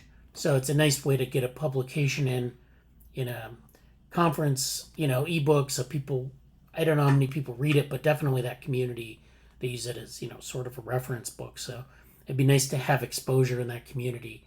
And really when you're publishing, that's kind of, one of the things to think about. You can publish in a big venue, which is nice, but like you can also publish in venues where people read the work. If you're like, publishing to a certain audience, like artificial life is good for people who are interested in artificial life and some aspects of AI. So they read the journal pretty well, they pretty regularly. So it's definitely something that you'll get exposure. And that's what you really want. A lot of times is exposure of your work. And so that's good. So that was the submissions. I also wanted to point out, if you're looking for a letter of recommendation, we have a thing on our website, request a letter of recommendation under the people collaborations tab. So it's a form you fill out, and you can, if you want to, request a letter, it's a way to like submit your CV and your, thank you, Ankit, and some detail about what you need. It's a form that I use. So it's not you mean who maintains the Weebly site? I maintain the Weebly site. We haven't really, we had some meetings about this where we wanted to talk about like who's responsible for what. I think I'm responsible for the Weebly site, and Jesse and Amanda are doing some other things with social media. So we have like 3 people doing kind of social media, website related things, and so It's good to see the Damaxian map. that's one of our. So we have this little map of our collaborator areas in the world, and then this is all virtual, so we get stitched together by virtuality. So, So the last thing I wanted to talk about today, I guess, were some papers, and so this was okay. So this is the PDF for our Brainberg Vehicles paper. So this is the formatted version, and I can send that link out when I post the talk or I post the meeting. So we did some screenshots, and in here we did an analysis of the agents, their brain size versus their body size, which you can do in this Broadgen brain platform. Then you have this multi-learn platform, which has different sets of things you can do with it. You can integrate sensor modalities and run different experiments there. And then we have this collective behavior model of, let's see, here it is. Collective behavior model where you have a bunch of agents that behave according to a common stimulus, and they form these patterns that you can analyze. And this is actually interesting because I was trying to figure out how this is done, and it turns out there's no good method for this. So these are agents that behave collectively according to a single stimulus, and they have these different like formations, and they're sort of qualitative descriptions of what they're forming as they move around with relation to different stimuli.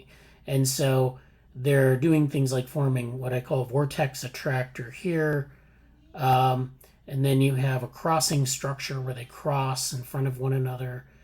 And then they form a local jamming pattern where they get jammed up and they can't move. So they form these different patterns based on the different, so these two-way refers to a certain type of connectivity within the agent. And so that's how they differentiate between agents. This is from the Valentino Breitenberg's book. And these different types of connectivity have different features, but we don't know how they behave collectively when they have these different types of connectivity. So there was thinking in Breitenberg's book that they mapped to different emotions, like being alive or being a coward or being aggressive. These are individual vehicles. But when they're in collectives, then they have these different set of behaviors. So like jamming or crossing or forming a vortex. It's almost like watching ants in social insects when they are doing something like a milling behavior or like a swarming behavior in bees. And so this is something that was, kind of gone over a bit in the paper, but that might be something for future work. But anyways, the paper, that's the PDF of that paper. And then I wanted to talk about this. I didn't have enough time to talk about it, but now the Broadgen Brain platform, which was the first platform in this paper, wasn't based on, but it had, so originally when Stefan wanted to do this, he looked at this platform that I'm going to talk about in a minute, and then he decided it wasn't really suited for what he wanted, so he took some inspiration from it. But this is so it's somewhat similar to what you're going to see now, which is a Simbrain platform. And so this is Jeff Yoshimi, who's a cognitive scientist at UC Merced, and he does a lot of stuff with, he's actually has a philosophy background, I believe. And he's been doing this stuff with this platform called Simbrain, which is a method for modeling cognitive agents, embodied agents. And so he just released a textbook on neural networks and cognitive science. So this is an open textbook that he's developed, and it's not just an open textbook. You can actually contribute to it. So he's got this, it's open source. This is the GitHub repository here, Simbrain / neural networks cog book. So he's got this repository where the book is hosted. And so you can actually, I guess you can create new chapters in it, but he's like putting out a lot of the materials. I don't have the code open, it says view code, but this is where the repository is. And the book is actually quite detailed. It has a lot of things you can do with Simbrain. So there's this platform you can download. You can actually work through examples. You can do different things with Simbrain. It's a neural network, and you can model different cognitive processes with it. So it's definitely something worth checking out. Aside from doing a tutorial for you now, which I'm not going to do because that would be a lot of, overhead. I'm just going to leave it there, and if you want to check it out, that'd be fine. Okay. So I guess I actually wanted to talk about one more thing here, and then we'll finish up. So a long time, I don't know, it was a while back, Jesse asked me a question about he said, if you look at some fishes, they change their color depending on their environment, depending on if they're predators around and so forth. And I think if you spend any time looking at there's a webcam out of Biscayne Bay, which is the where they have a webcam down in a coral reef, and they take pictures of what's passing by. So there are all sorts of tropical fish wandering around, manatees, things like that. And sometimes you have tropical fish that change their color depending on their environment. So they shift their color, they're iridescent. And so he asked me a question about what is the control of that? How do they control their color based on their environment? And so that's a very interesting question. And so I actually did something in the DevaWorm meeting back in January of this year on this topic. This was actually on seashell pattern formation and how in seashells they form these patterns. I mean, is this just something that randomly forms, or is this chemical morphogenesis, or is this controlled by some neural mechanism? And it turns out that there was this paper that we reviewed from Bart Ehrmantraut. And this is an old paper. It was from, I think, the 70s, where he lays out this argument for a neural controller for pigment color.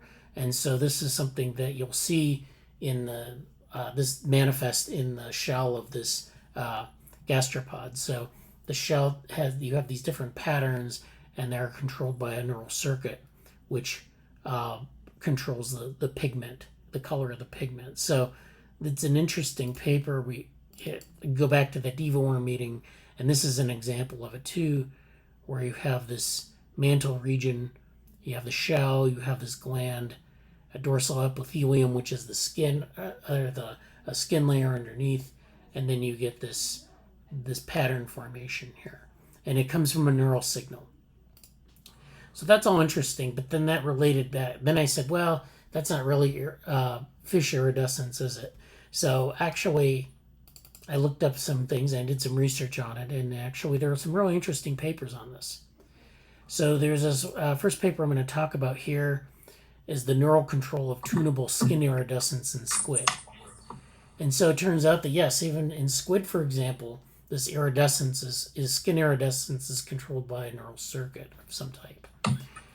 And so if you go to this paper, this was in Royal Proceedings B, and they kind of go through, they show this is a squid, and you have iridescence, skin iridescence, which is where you have these chromatophores that change color depending on the environment, depending on different things. And of course, the chromatophores respond to different wavelengths of light. So you can see that the reflectance is based on the wavelength of light hitting it. So if it's in a certain environment where there's different, bandwidth, different wavelengths of light, if it's green shifted or red shifted or whatever towards these different wavelengths, this is where the irradiance or the reflectance is highest or lowest. So you see these, they reflect light, and this is how they, you can see the color under the water. But they actually do change color, so that reflectance changes along with the color. And then they have some statistics for that here. And if I go up to the abstract, which I'll read, the abstract says fast dynamic control of skin coloration is rare in the animal kingdom. So this is where the color is being controlled by some neural mechanism, depending on maybe if you have a predator in the area or some other, if you're shifting around the water column and the background light is different. Whether it be pigmentary or structural. Iridescent structural coloration results when nanoscale structures disrupt incident light and selectivity reflects specific colors. So this is, again, where you have these nanoscale structures within the pigments, where the pigments themselves, there's this changing coloration. Unlike animals with fixed iridescent coloration, like butterflies, so butterflies have wings that have very colorful spots on them, but this is fixed. The colors don't change depending on the environmental conditions.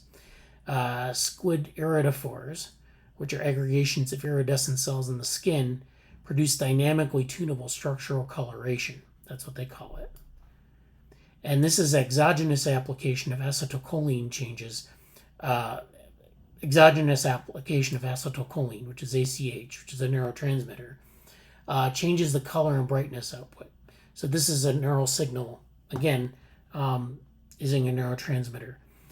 Previous efforts to stimulate iridophores neurally or to identify the source of endogenous ACH were unsuccessful, leaving researchers to question the activation mechanism. So this is something that's been debatable up until now. I think people are starting to figure out what the mechanism is. They couldn't really figure it out. They kind of thought about maybe what the exact mechanism is, but it was unclear. In this paper, which was from 2012, I believe, we developed a novel neurophysiological preparation in the squid, in this species of squid, and demonstrated that the electrical stimulation of neurons in the skin shifts the spectral peak of the reflected light to shorter wavelengths. So they can create a situation where these chromatophores change their sort of reflectance peak. So, when you hit it with different wavelengths of light, the reflectance is high versus low. You can shift that to shorter wavelengths using this preparation, and increases the peak reflectance of innervated iridophores. We show ACH is released when the iridophore layer and that extensive nerve branching is seen within the iridophore. The dynamic color shift is significantly faster than the peak reflectance increase, revealing two distinct mechanisms. So there's this dynamic color shift, which happens quickly, and then there's peak reflectance increase, which happens slowly.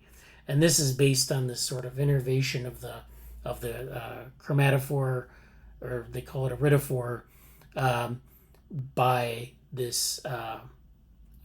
nervous system.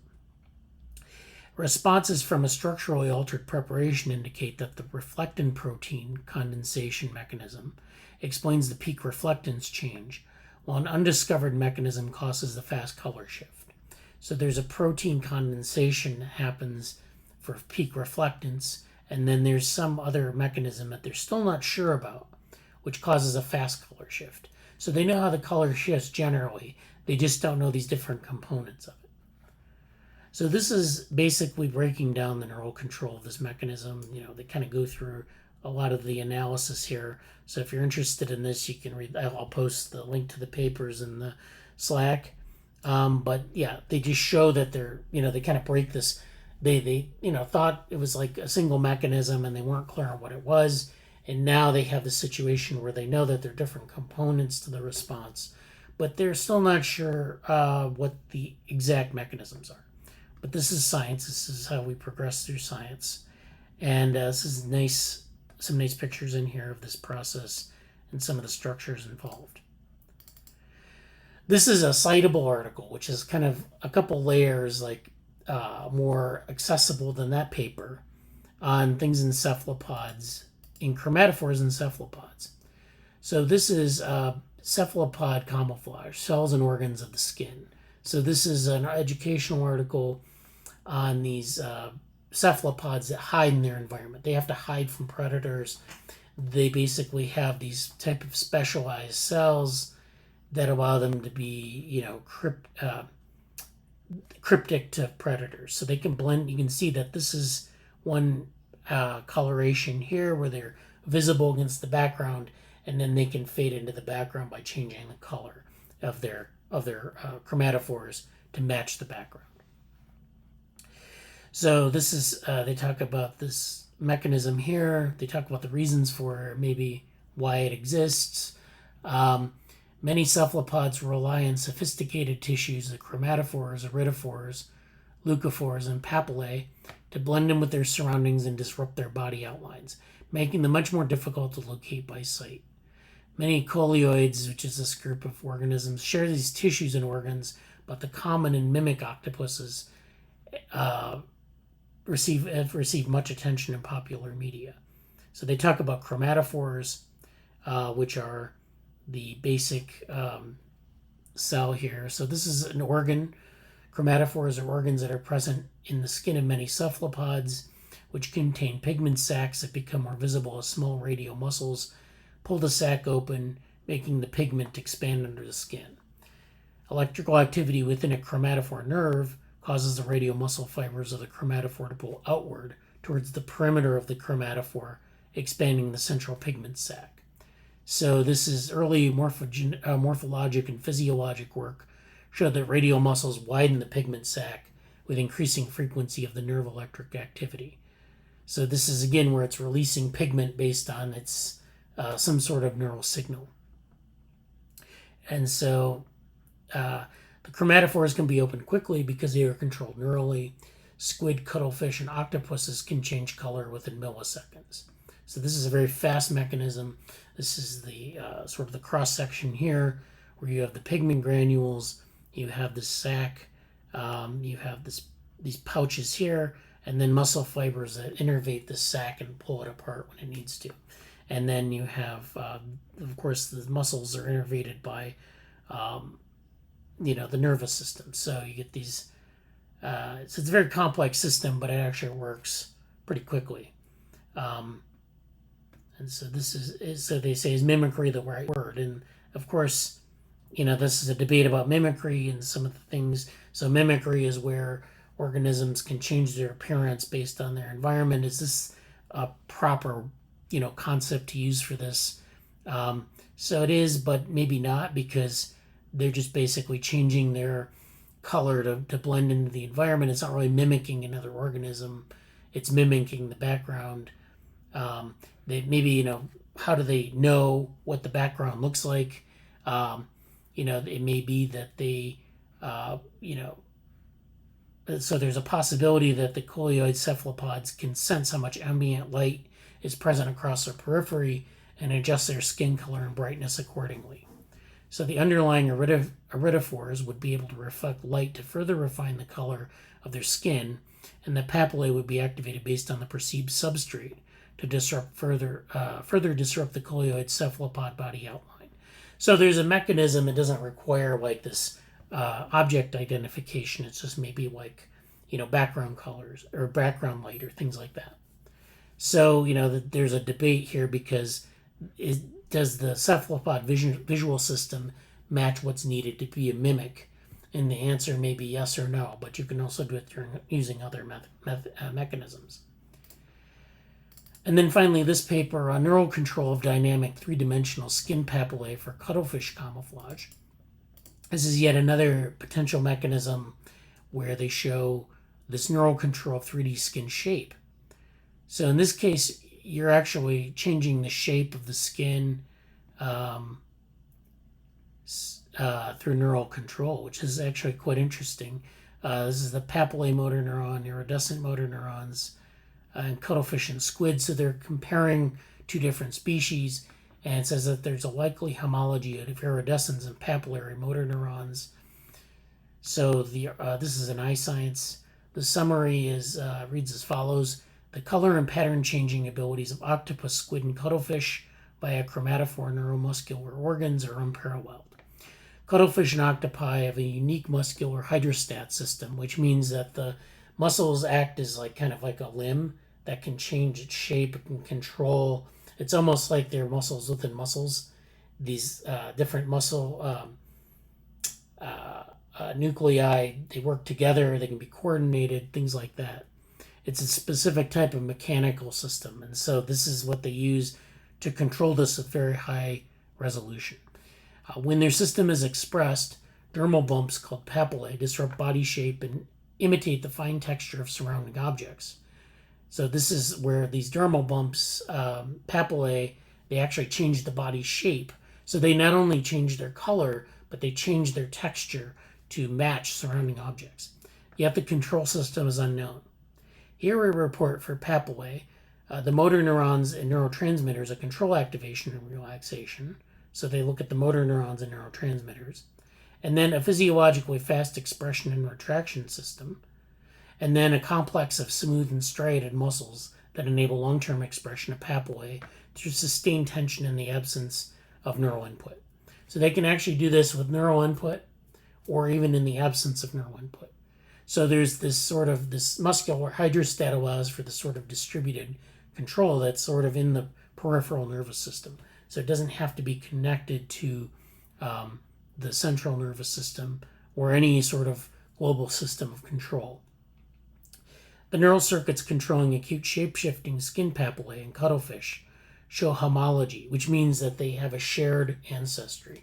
So when we talk about homology, it's where there's a shared derived characteristic in two species. So if you go back up to this image, cuttlefish and squid share this. Some common ancestor had this ability, and then it diversified between cuttlefish and squid, but it just shared sort of basal mechanism. As we've talked about the word basal before, in Devorm group actually, but that's what that all means. So this shows skin papillae and cuttlefish show homology to the iridescent circuits in squids. The sustained tension in papillary muscles for long-term camouflage utilizes muscle heterogeneity and points towards the existence of a catch-like mechanism that would reduce the necessary energy expenditure. So this is an example where you have these different, you have neural control system of cuttlefish mantle and fins. They show this, how this works. Then they show this part, nerve labeling and denervation of the papillae control system. So they do a lot of neurobiology here. A lot of nice pictures in any case. Pharmacological stimulation and inhibition of papillae. Then they basically cut the nerves. They want to see what the mechanism is. They do different experiments. Then they actually look at the pharmacological stimulation. So they use different pharmacological agents to stimulate it to see what the actual mechanism is. And there's our friend acetylcholine L-glutamate. They use control, which is seawater, which is just to make sure that it's not just some random thing. And then FMR famide. So they use different types of pharmacological agents for that. Then they kind of get into F-actin labeling of skin muscle, which means that they're just labeling the skin muscle to see, which ones are expressing positive for this, what they call muscle marker, which is just a marker that's usually expressed in muscle. They want to be able to identify the places where there's muscle, and they want to show that sort of network, and they want to visualize it. And then I think that's it for the pictures, but they just go through this very carefully, and they kind of try to work this mechanism out. And so, what I'm showing you is not only this mechanism, potential mechanism, and some of the reasons, the ways that this is controlled neurally, but also in different species. So, yeah.